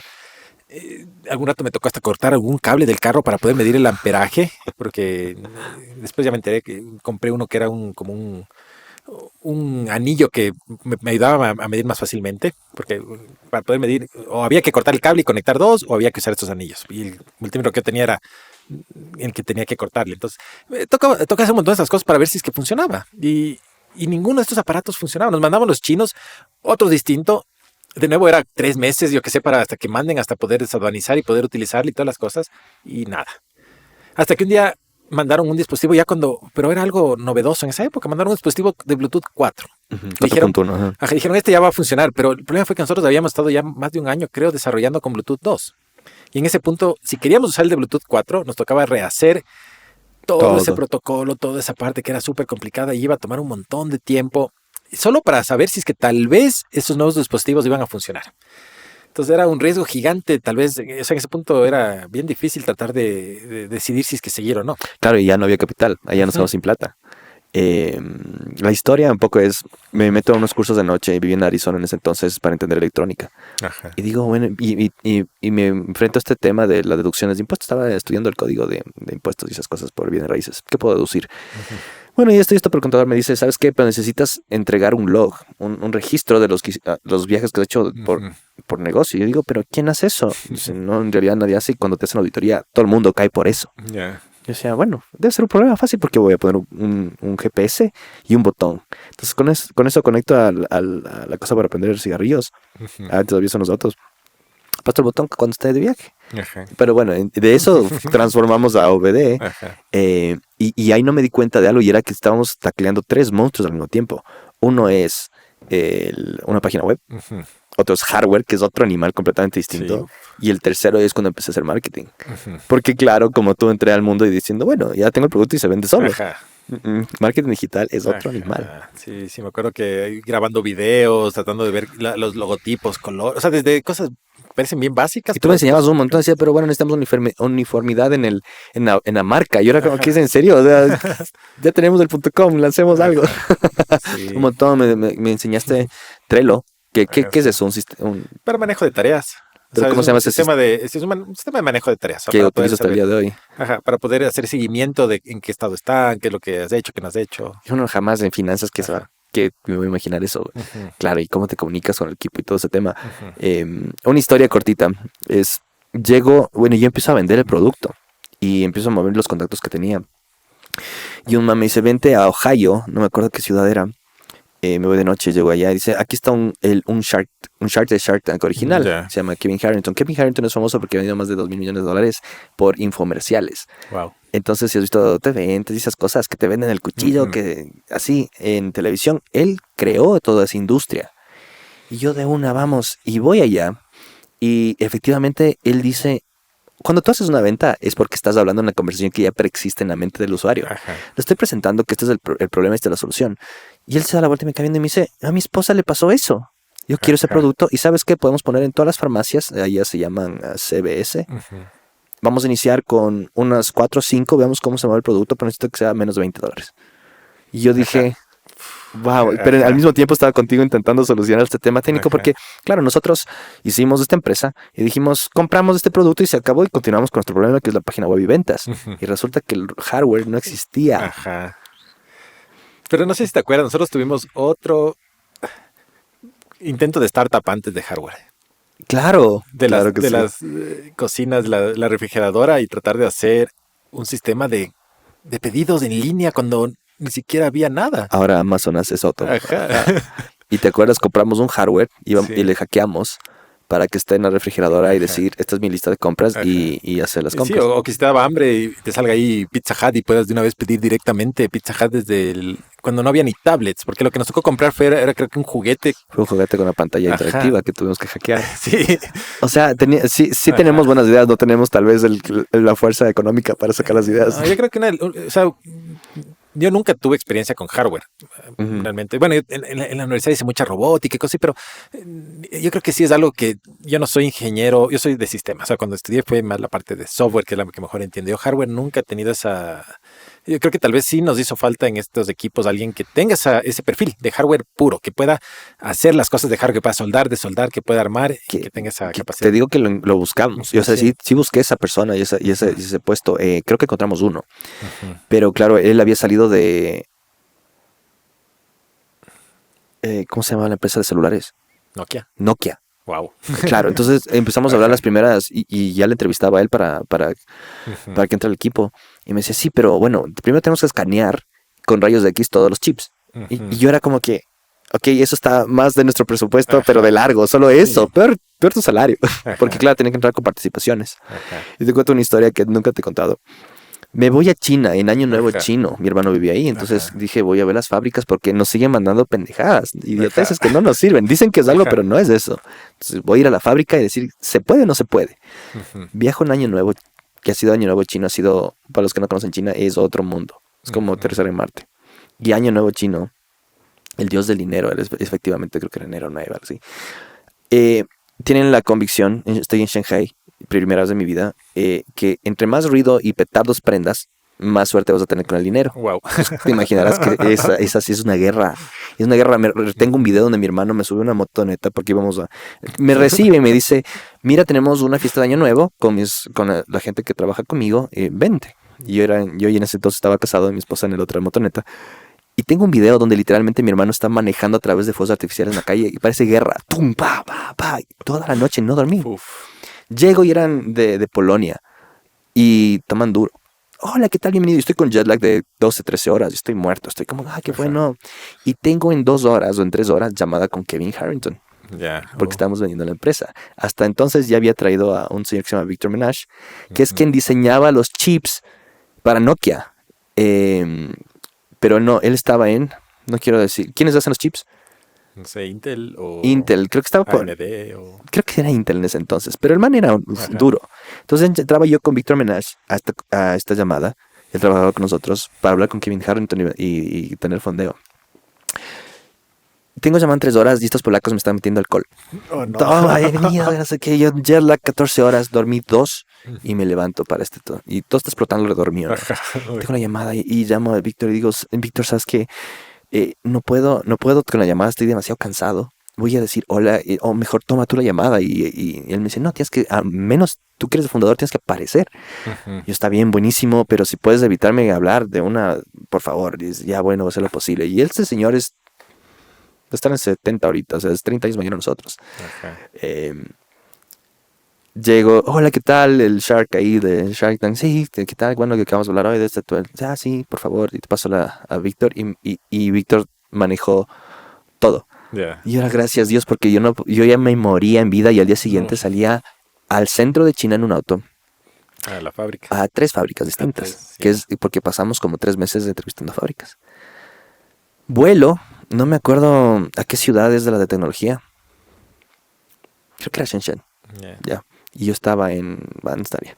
Llego a Shenzhen, me recibe el traductor o la traductora en un auto y nos vamos a este lugar donde nos reciben en un auto. Me subo al auto y la señora no hablaba nada de inglés ni español. Y entonces, bla, bla, bla, bla, nos sube al auto y nos lleva como a hora y media dentro de la montaña. Y era domingo, porque teníamos que hacer esta reunión en domingo porque tenía 4 días y ya. Y me tardo como hora y media en darme cuenta de que esta señora no sabe de lo que estamos hablando. Oh, no. Ajá. Entonces, ¿y dónde está la fábrica? Dice, sí, ya mismo. Ya. Y empieza a darse vueltas por el asunto hasta que me doy cuenta que no, esta señora no es la fábrica. Dijo que era la fábrica, no era la fábrica. Y estamos en medio de la nada. Señora, usted no hace esto, ¿cierto? Y la señora dice, sí, no hacemos esto. Ah, bueno, gracias. Bueno, volvamos. No sabe que yo me quedo aquí. Salgo a la calle y algo interesante de China es que era un edificio en medio de un campo. Ya. No había nada, no había ni calle, César. Salgo con la traductora y éramos viéndonos la cara porque no había ni calle y pasan unas gallinas. Y digo, ¿dónde estoy? Las otras chicas como que estamos a hora y media de Shenzhen, no sé. Bueno, pero dicen que hay, y empiezo a hablar con alguien, dicen que hay un McDonald's a 20 minutos por allá. Un McDonald's, buenísimo, vamos para allá. Llego al McDonald's y vendían pollo frito, no había una hamburguesa. Ya. Así, tan adentrados estábamos en China que no, McDonald's vendía pollo frito, no vendía hamburguesas. Wow. Y ese rato a buscar un auto que nos lleve 2 horas de vuelta a Shenzhen. Y esa fue mi historia. Pasé 3 fábricas, ninguna me pudo dar una respuesta. Qué bestia, sí. Sí, me acuerdo cuando nos mandaban, yo sentía que nos mandaban lo mismo Lo que sea. o cualquier cosa y realmente no resolviendo el problema de lo que teníamos. O sea, era como tal vez para ver si es que de suerte se resolvía y le decíamos, sí, está bien y les hacíamos el pedido de 1000, yo qué sé. Ujú. Pero nunca nos mandaron algo Y, correcto. y esa es la lección que tengo. Mira, no podríamos haber llegado a ese punto sin pasar por lo que pasamos. Ujú. Y Sí. en el emprendimiento. Hay cosas que tienes que hacer para llegar a un punto de decir, y mira, no se puede, simplemente no se puede. Y entonces Ajá. sales de Car Footprints. Ajá. ¿Y a dónde entras? Sí, bueno, de ahí estuve haciendo algunas cosas por mi cuenta y de ahí entré a Flashbot, justo esta empresa Ya. que hacíamos las encuestas en Estados Unidos. Y entré por coincidencia porque justo Glenn, que era uno de mis colegas ahí, yo trabajé con él en Viva Real, perdón, en Ocean, cuando tenía, o sea, 15 años atrás. Ya. Y como yo salí de Ocean para hacer películas, él se quedó con la idea de que yo estaba haciendo películas. Pero justo él habló con mi amigo, el que me hizo abrir Viva Real ahí en Brasil. Y mi amigo le dice, no, es que estoy en Viva Real y no puedo trabajar, pero pregúntale a César. Y me llama Glenn y me dice, oye, César, ¿tú no estás haciendo películas? Yo le digo, no, sigo programando un poco de todo. Me dice, es que tenemos un startup aquí con un amigo, con el Kevin, que queremos, o sea, tenemos ya una idea y un cliente, entonces queremos ver si tú quieres trabajar con nosotros. Entonces, después de haber pasado por Viva Real y no aceptar Las acciones. las acciones, cuando me dijo, oye, pero quisieras, te podríamos pagar, o si no, podemos darte un poco de acciones. Y dije, no, acciones. Primerito dije, no, sí, acciones nomás. Y bueno, aún estoy esperando que esa empresa salga en la bolsa. Y ojalá que como está creciendo y todo, apenas salga, yo tengo ahí mis opciones. No acciones, sino opciones que para comprar a $1, dependiendo de lo que salga. Que puede ser algo bueno, dependiendo cuánto salga. ¿Sabes que puedes transaccionar tus opciones también, no? Sí, En o sea, verdad. pero ahorita les estoy sujetándome porque me gusta la empresa y creo en lo que están haciendo. O sea, sé que es una súper buena idea, entonces yo espero que eso algún rato sí logren encontrar, hacer clic y empezar a crecer más vertiginosamente, porque han crecido, pero lentamente a lo largo de los años. Y ahí empecé a trabajar con ellos. Igual, o sea, fui el primer empleado contratado porque eran los 2 fundadores y a mí era el que me estaban contratando. Explícame un poco, como primer empleado, ¿cómo haces la negociación? Quiero 1% de la empresa, quiero 50% de la empresa. ¿Cómo manejas eso? No, verás, yo nunca, para ese punto, o sea, yo nunca tenía muchas ambiciones en ese sentido de decir, no, es que voy a tratar de sacarle el jugo hasta el último centavo de lo que me quieran ofrecer. Sino más bien lo que me dijo Kevin y Glenn fue, bueno, nosotros lo que podríamos ofrecerte es, o sea, estamos comenzando. Ya tenemos la empresa. Primer cliente. O sea, tenemos el primer cliente, ya la empresa ya es legal, creamos ya Government Sciences Incorporated, que está incorporada por acá en Delaware, ni sé cómo, ni sé cuánto. Y lo que podríamos ofrecerte son opciones de esta empresa, y te podemos hacer tantas. No me acuerdo, por ahí tengo mi contrato de opciones. Lo que podemos es ofrecerte estas opciones. O si prefieres, no, sin opciones, te podríamos pagar esto. O sea, había esto de ahí. Yo les dije, no, deme las opciones. Y para mí estaba bien la paga, entonces yo no tenía muchos gastos, porque estaba solo, vivo en Florianópolis, no es muy caro. Entonces dije, ya, sí, de una. ¿Aceptaste la primera oferta que te dieron entonces? Sí, porque también me pareció, o sea, y eso es la otra cosa. Yo cuando hablé con Kevin la primera vez, bueno, con Glenn ya le conocía, pero yo entendí que ellos no estaban haciendo esto por el dinero tampoco. O sea, era porque ellos tenían esa convicción de que podían mejorar los gobiernos. Y hasta ahora tienen, o sea, y es algo que a mí me interesa mucho. O sea, yo cuando sentí que eso era digamos, algo que hacían por pasión, yo también dije, o sea, me parece algo súper interesante. Yo había trabajado ya con Glenn y sabía lo excelente persona que él es, y también técnicamente lo muchísimo que él podía aportar a cualquier proyecto. Entonces dije, es otra oportunidad para crecer de nuevo por otro lado, en una empresa de nuevo chiquita, desde cero prácticamente. Ya tenían un prototipo y algunas cosas que era con lo que habían vendido al primer cliente, pero teníamos ya ahora sí que entrar a implementar eso para poder poner en producción con ese cliente. Entonces fue un proceso largo. Yo estuve ahí con ellos 6 años, más o menos 7 años tal vez trabajando. Wow. Y pasamos de un cliente. Cuando yo salí tenía ya casi 50 clientes. Cuando yo salí. Son estados en realidad, son municipalidades. Bueno, municipalidades, algunos más chiquitos, algunos más grandes. O sea, había clientes que tenían tal vez 1,000 personas en sus ciudades. Uh-huh. El más grande, 400,000, cuando yo salí. Y estaban justo por firmar uno de un poco más de 1,000,000, que era el siguiente paso. Uh-huh. Y ahora ya tienen muchísimos más, que están en 46, 47, 48 estados, no sé cuántos ya. Y varias provincias, porque han logrado entrar en Canadá también. Oh, wow. Que es algo interesante. O sea, ese proceso de venta a estados es algo que he estado viendo por otras empresas y no sé cómo se hace. Es durísimo. O sea, y es una cosa que ellos también, o sea, se intentó por muchas formas buscar justo cómo optimizar este proceso de ventas, porque se sabía que el producto era algo que les interesaba a los estados. Sabíamos que es útil y que podía funcionar, que es más barato que los estados hacen. O sea, si los estados tienen presupuesto para encuestas, que nos paguen eso y nosotros lo hacemos 10 veces más, o sea, o más, que lo que ellos logran hacer con encuestadoras tradicionales. Pero el problema es que los estados son lentos y cada uno tiene sus propias regulaciones distintas. Y a veces no solo es de los estados, sino cada condado tenía sus regulaciones, o a veces cada ciudad. O sea, una ciudad tenía su cronograma de inversiones en tecnología, y tenías que entrar en ese cronograma y tenías que entender ese cronograma para saber cuándo podías entrar y cómo podías entrar y bajo qué términos y con qué leyes o sea, y cada uno es distinto. Entonces, cuando te pones a pensar, es como que una sola persona es imposible que logre entender todo eso de todos los Estados Unidos. Entonces, la idea era que tenía que crecer a ser muchas personas que entiendan localmente cómo funcionan cada una de sus jurisdicciones. Y algún rato se contrató a una persona que dijimos, bueno, hace falta alguien que pueda hacer crecer esto rápido. Digamos, y ese fue un poco el contraste con Viva Real, porque en Viva Real había también esto de necesitamos que sea rápido, ahí la plata. Aquí también había el dinero que habían invertido algunos inversionistas, que había esa plata para crecer, no tanto como en Viva Real, pero había esa plata para crecer.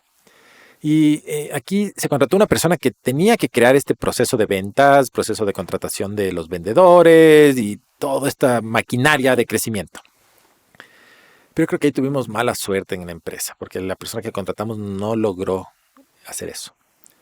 O sea, él quiso implementar un proceso, pero yo creo que no fue el proceso correcto, adecuado. No se logró crecer, no se logró contratar a casi nadie con ese proceso que pueda crear resultados. Y después de un tiempo se determinó que no era la manera de crecer. Y que había que buscar otra alternativa, porque no funcionó. O sea, más bien nos estancó por más de un año. O sea, la idea era, dijimos ya, bueno, en este año vamos a llegar a $1,000,000 o sea, era el objetivo, ¿no? $1,000,000 del ARR, o sea, del revenue anual, o sea, del ingreso recurrente, ¿no? Ingresos anual recurrentes. Y no se llegó, obviamente, ni de lejos a ese millón, porque no se cumplió ninguna de las metas que se habían propuesto, ni siquiera las más básicas de ventas. Tal vez se demoró mucho, y una de las cosas que siempre pasa, ¿no? Cuando uno se da cuenta que las cosas no funcionan, hay veces que hay que cortar más rápido. Y a veces uno se agarra y dice, no, a ver, pero intentemos por acá. Y se demoró más de un año en darnos cuenta de que eso no era el camino y que no funcionaba y que no se estaba cumpliendo ninguna de las metas. No funcionaba y es por todas estas complejidades del gobierno y capaz que en ese momento no se entendían del todo. Y eventualmente cuando ya se cortó, también se acabó bastante de la plata. O sea, ya se había gastado un montón de dinero. Pero aún había inversión y más que nada ya para ese punto la empresa ya era autosustentable. O sea, los ingresos de los clientes que existían ya pagaban los salarios de todos. Los tres, o sea, los tres. No de todos. O sea, no, él era bastante más caro este tipo de lo que nosotros cobrábamos de nuestros salarios. Un lobista. No era, es que ese es el problema, él no era lobista. O sea, él era una persona de ventas pura. O sea, él venía de experiencia de ventas, pero de productos uniformes, que vendes, yo qué sé, no, me voy a inventar, que vendía papel higiénico, ya, y tenía que vender a diferentes clientes, pero era el mismo papel higiénico y todos usan papel higiénico de la misma manera. Pero el gobierno es mucho más, como te digo, es mucho más complejo, específico y complejo, y él no tenía esa experiencia o esa visión de esa diferencia y de esa complejidad. Entonces, cuando él empezó a crear este plan, yo creo que era un plan muy genérico de ventas. O sea, no era un plan específico más hecho para gobiernos. Y eso, obviamente, es algo que uno va aprendiendo en el camino cuando se comete esos errores. Ahí, el Kevin es una persona genial y muy inteligente. Y él tenía claro que tenía que ser algo más específico, pero aún así él, dentro de eso, se fue agarrando y se fue agarrando de que sí, ya vamos a ir dándole forma, vamos a lograr que esto empiece a crecer. Y no creció. Y la empresa siguió creciendo orgánicamente porque muchos de los clientes que nosotros conseguíamos era por referencias de otros clientes. O sea, venía alguien, le llamaban al Kevin de la nada. Yo me acuerdo que alguna vez nos reuníamos varias veces por año. Alguna vez estamos en estas reuniones y de repente recibí una llamada así y se fue a un lado a hablar y dice, ay, me acaba de llamar el alcalde de ni sé qué ciudad de 400,000 personas, justo que era la más grande que hemos conseguido, que le habían contado a un amigo que es el alcalde de esta otra ciudad sobre Flashbot y que quieren contratarnos. Y esa es la manera en la que crecía. Y así se cierra, claro. Y ahí nos contrataron y todo y funcionó. O sea, no fue que tuvimos que ir a venderle. O sea, fue ese boca a boca lo que... Ya. Y es la manera en la que hasta el momento en que yo salí fue creciendo. O sea, Kevin hacía un montón de esfuerzos por ventas, por aquí, por allá, seminarios, ir a los congresos de gobiernos y todo. Pero el crecimiento real se fue dando más. El más importante fue este boca a boca. Lento, pero fue el más real. Y de ahí yo ya creo que, bueno, yo después ya salí, pero yo creo que ellos sí lograron encontrar ya un proceso un poco más rápido, porque de lo que yo salí de tener 5 o 6 estados a ahorita, que ya son 3 años, en 3 años pasaron de 5 o 6 estados a casi completar un cliente en cada estado de Estados Unidos. Porque esa también era una meta que decía Kevin, bueno, pensémosle desde ese lado, tratemos de tener un cliente en cada estado de Estados Unidos. Si es que ya logramos tener enfocémonos en el siguiente estado y veamos dónde podemos conseguir uno. Porque de esa manera se maximiza esta boca a boca. Si tienes como una semillita en cada estado, en vez de tener 50 en un solo lugar, donde ya todos se conocen y no hay nadie nuevo que puedas decirle. Entonces, yo creo que ahí cambió un poco el enfoque y decir, bueno, sí, más territorio, no concentrar, para ver si es que estas semillas empiezan a dar resultados. Yo creo que ese fue una mejor estrategia, pero más complejo porque Estados Unidos es gigante, tocaba viajar a más lugares, entonces a Kevin antes de que salga él ya empezó a viajar a muchos otros estados y por eso logramos llegar de lo que teníamos 2 estados, que era California y Nevada, y cuando yo salía teníamos 5 estados y ya estaban justo en conversación con la primera provincia canadiense. Entonces, y ahora ya se ha expandido un montón. Entonces, yo creo que esa fue una nueva estrategia, aprendiendo, entendiendo cómo el producto se vende, qué es lo que más funcionó y tratando de sacar el provecho a eso que más funcionó. Y en paralelo yo imagino que han de haber seguido intentando por otros mecanismos, que no sé, como también no he estado ya, no estoy por dentro, no sé cómo ha funcionado cada cosa. Interesante, y sales luego de esto a hacer videojuegos. Sí, o sea, bueno, mientras estuve trabajando con ellos, me acuerdo que cuando comencé, yo le dije al Glenn, porque yo estaba con la idea, y le dije, ¿sabes qué, Glenn? O sea, obviamente que sí me interesa un montón esta idea, pero yo lo que quiero hacer es videojuegos. Y capaz algún rato, o sea, quiero ponerme a estudiar a hacer videojuegos y capaz algún rato dedicarme a eso. Me dice, no, bueno, no importa, si estés 3 meses con nosotros y después vas a hacer juegos, aunque sea para que nos ayudes estos 3 meses. Y fueron 6 años de contigo que estuve ahí con ellos. Pero en el camino yo decidí, ahí fue que salí ya de Florianópolis. Estuve viajando por América Latina y todas estas cosas. Estuve unos 2, 3 años en todo este proceso. Y de ahí yo dije, o sea, bueno, ya enseguida empecé a aplicar para irme a estudiar videojuegos. Dije, yo quiero estudiar y aprender bien cómo se hacen, porque hasta ahora he tenido cosas sueltas por aquí, cosas sueltas por allá. No entiendo bien qué es lo que tengo que hacer para poder hacer juegos, o sea, qué era lo que quería hacer.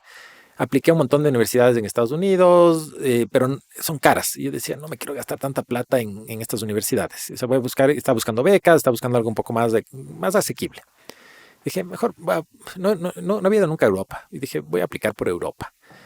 Y apliqué en algunas universidades y entre las que me aceptaron estaba esta universidad en Valencia, exacto.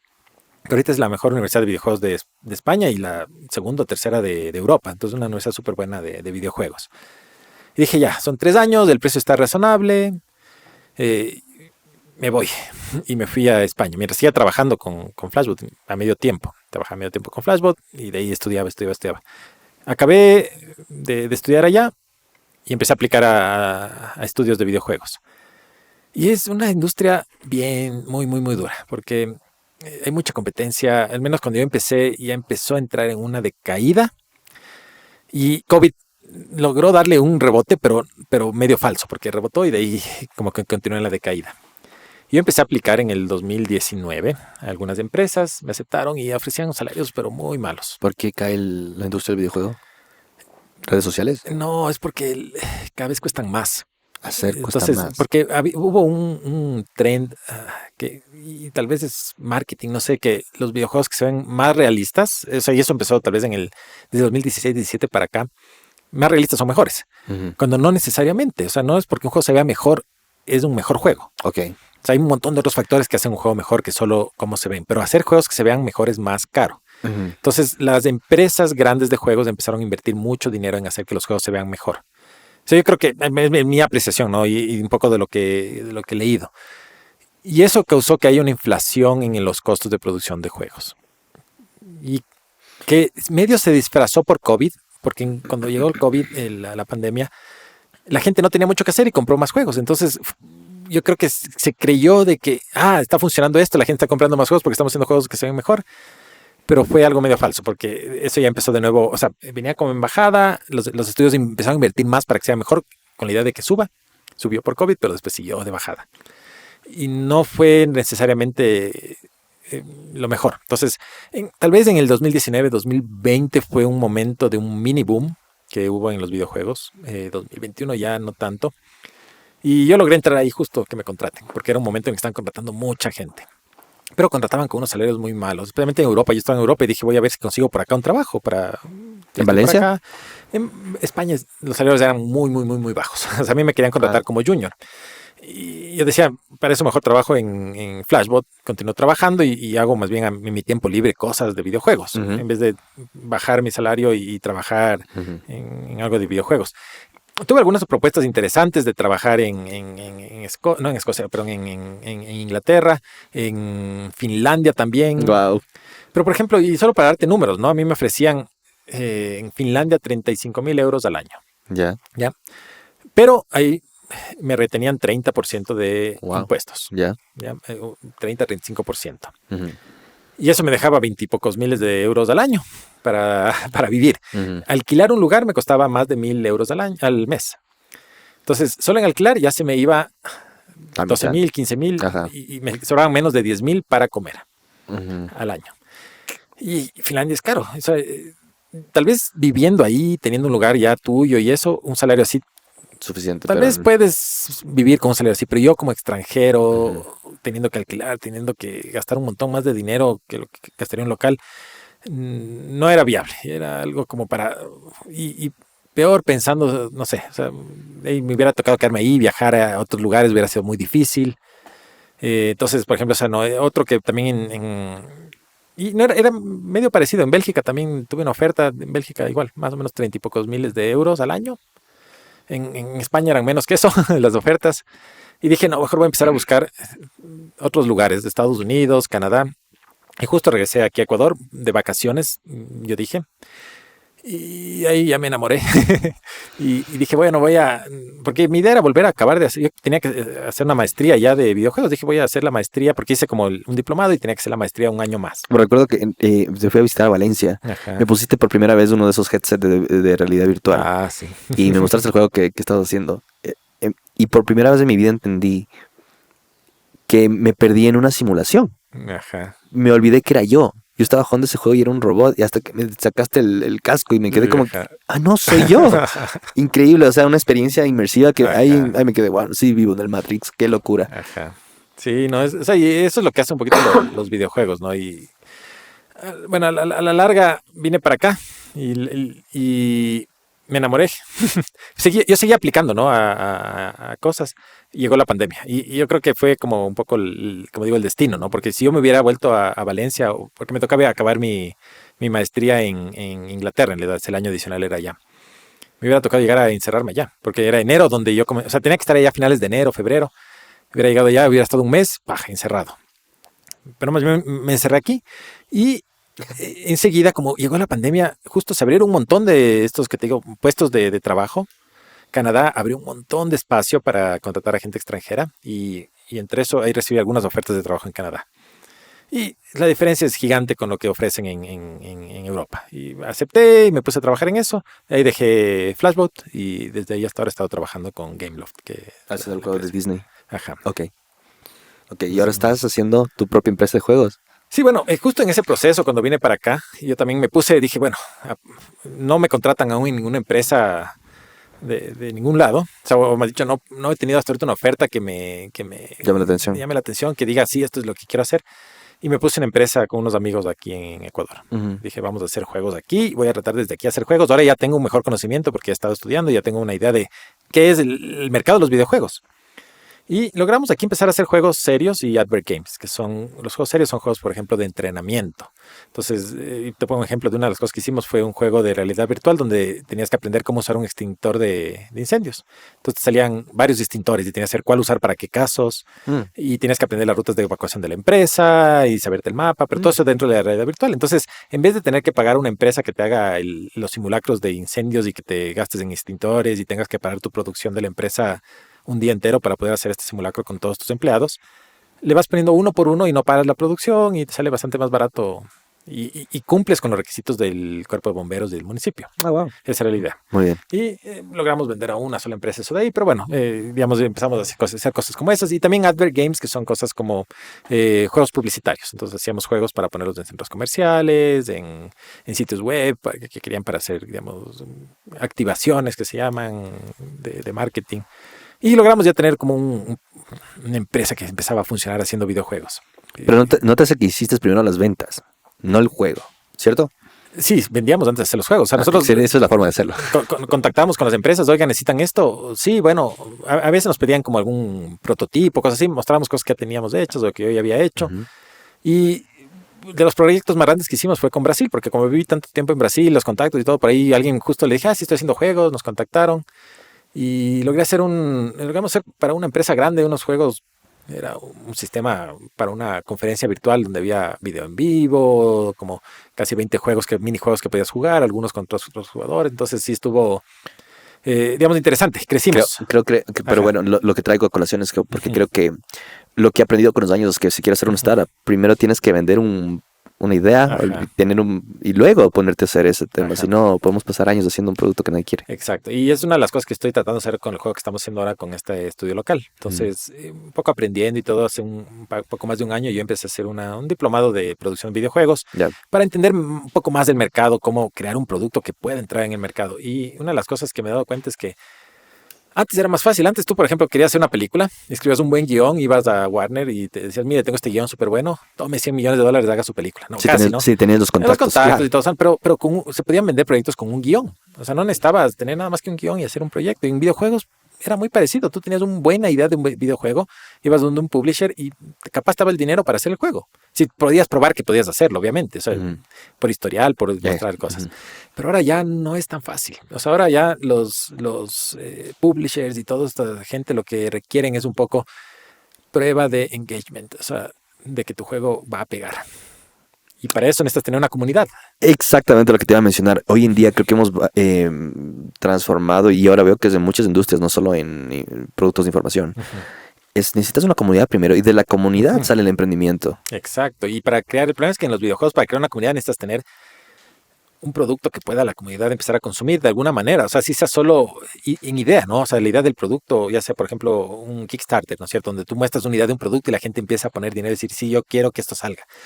En los juegos tiene que ser así, o sea, tú tienes que tener ya una idea de un juego, una marca, visualmente cómo funciona, pero en los videojuegos ahora incluso para poder armar esta comunidad necesitas un demo. Entonces es una de las cosas que yo he estado en estos últimos tiempos desarrollando, y lo que tenemos desarrollado en nuestro juego es un demo, algo que puedes jugar en 20 minutos, te da una idea de cómo es el juego completo, Podemos demostrar técnicamente que podemos hacer el juego completo también y estamos en este proceso justo de buscar el financiamiento usando este demo y empezando ya en el proceso de crear una comunidad alrededor de esto. Entonces, aún el demo es cerrado, no hemos publicado, pero ya vamos a empezar justo en este proceso de abrirlo y que la gente empiece a encontrarlo, aunque sea de una en una persona, armando una comunidad y empezar a utilizar las herramientas de marketing que tenemos a nuestro alcance para poder publicitar el juego.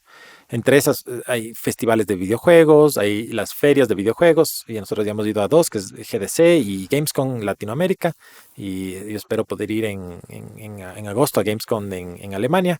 Son lugares donde uno pone el juego como en vitrinas, como para que la gente empiece a verlo. En Gamescom Latinoamérica tuve la suerte de poder hacer el pitch del juego en un escenario donde estuvieron viendo 300 personas sentadas y era en este lugar van 300,000 personas. O sea, y estaban pasando por ahí atrás mientras yo estaba presentando ahí a pantalla gigante el juego. Entonces, eso ya crea una idea un poquito, aunque sean unas pocas personas sobre este juego. Ajá. Ya hubo gente que se acerca y decir, oye, me gustó tu juego, ¿dónde puedo ver más información? Pero ese proceso es un proceso de ir creando estas comunidades donde, bueno, vamos a ir consiguiendo esta gente, vamos a crear un servidor de Discord, tenemos que crear una comunidad en Reddit, tenemos que crear nuestras redes sociales para el juego.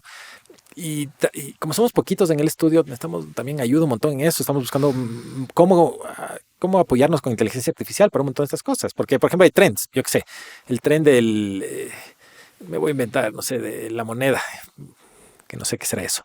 ¿Ya? Porque hay algún trend en TikTok que alguien utilizó una moneda para hacer algo y todos empezaron a hacer esa cosa con la moneda. Pero yo no me entero porque yo no estoy en TikTok todo el tiempo. A ratitos veo un poquito. O el logaritmo no te mostró eso. Ajá, o no me mostró, pero con la inteligencia artificial uno puede encontrar esos trends. Entonces hay servicios que te ayudan, por ejemplo, a crear una idea con tu producto dentro del trend. Entonces te dice, esto es lo que tú podrías hacer con tu producto dentro del trend y aquí te tengo tus posts para las redes sociales y aquí tengo generado ya un video para TikTok con tus imágenes. Eso me interesa, hagamos una empresa de eso mejor. Ajá. ¿Qué te parece? Porque mira, es el problema que tenemos todos el día de hoy. Las personas que están viendo tal vez ahorita están pensando, hacer una empresa y esto. Incluso para este podcast, que es un podcast de amigos chiquito, es trabajo de hormiga. Sí. Es estar, oye, mira mi episodio, por favor suscríbete. Y las primeras 50 suscriptores han sido un dolor de cabeza. Uno por uno. Y ahorita estamos en creo que 500, pero claro, fue uno por uno y, oye, pero abre el celular y muéstrame que aplastaste el botón. Así, trabajo de hormiga. Yo te entiendo eso. O sea, hasta el punto que, por ejemplo, en Steam, una de las cosas que tú necesitas, así como hay seguidores tal vez en Steam es una plataforma donde se venden juegos. Es la plataforma más grande donde se venden juegos para computadora, principalmente. Ahí hay lo que se llama el wishlist. O sea, tú pones el juego en tu wishlist porque es un juego que tú quieres cuando salga. Yo no, o sea, ni siquiera mis cofundadores de mi estudio le han puesto wishlist al juego. O sea, a ese punto de que te vuelves loco, claro. O yo doy clases a unos chicos los días viernes que hacemos juegos con ellos. Y el año pasado publicamos uno en Steam.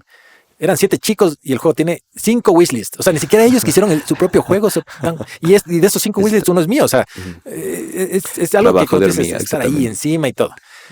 En todo, ¿no? Estamos hablando de un videojuego, estamos hablando de un podcast, estamos hablando y es en todo. Yo escribí un libro, no sé si te conté, pero en el 2019 escribí un libro y pasé 3 meses de marketing digital, porque luego de Car Footprints me empecé a hacer marketing digital. Pasé 3 meses de planeación para hacer el libro, porque quería que el día que salga primero. Ajá. Entonces, ¿cómo haces eso? Boom, y el día que salió era 300 personas. Me acuerdo que eran 300 mensajes y llamadas. O sea, y yo era, oye, lanzé un libro, por favor. Y todo el mundo cree que de pronto es, lanzaste un libro y se volvió a hacer. No, ¿qué va? Conocer, bueno, si tú ves mi Instagram, conozco un montón de celebridades. Armin van Buuren, por ejemplo, que es el último, creo que fue hace un año o algo así, que es mi DJ favorito. Fue 4 años de seguimientos. Y la gente cree que yo entro a un cuarto y me dicen, hola, ¿qué? Bienvenido, Nate. Sí. Entra. No, es tenacidad, pero a nivel Dios. No parar, o sea, y no desfallecer. Y eso, por ejemplo, y nosotros estamos ahorita buscando eso, cómo la inteligencia artificial puede ayudarnos a soportarnos en ese sentido, porque no tenemos nosotros la capacidad de seguir todos los trends, saber qué es lo que hay que hacer, los hashtags, porque hay veces que es importante esas cosas, o sea, para poder crear esa viralidad. Entonces, por ejemplo, hay plataformas que te dicen, sí, o sea, pague $30 al mes, que no es mucho, y te hacen un montón de esas cosas. Pero de ahí necesitamos, por ejemplo, una para manejo de comunidad en Discord, que pueda estar creando ese engagement en Discord, o sea, que pueda estar hablando con las personas que se juntan. Hola, ¿qué tal? ¿Te juntaste? ¿Ya revisaste esto aquí? ¿Qué te gusta? O sea, y todo eso. La necesidad que acabas de escribir es gigantesca. Entonces, si te pones a programar eso, yo quiero marketearlo. Ajá, no, bueno, ahí estamos buscando nosotros empresas y hay algunas que hacen eso. Hootsuite. Blotato.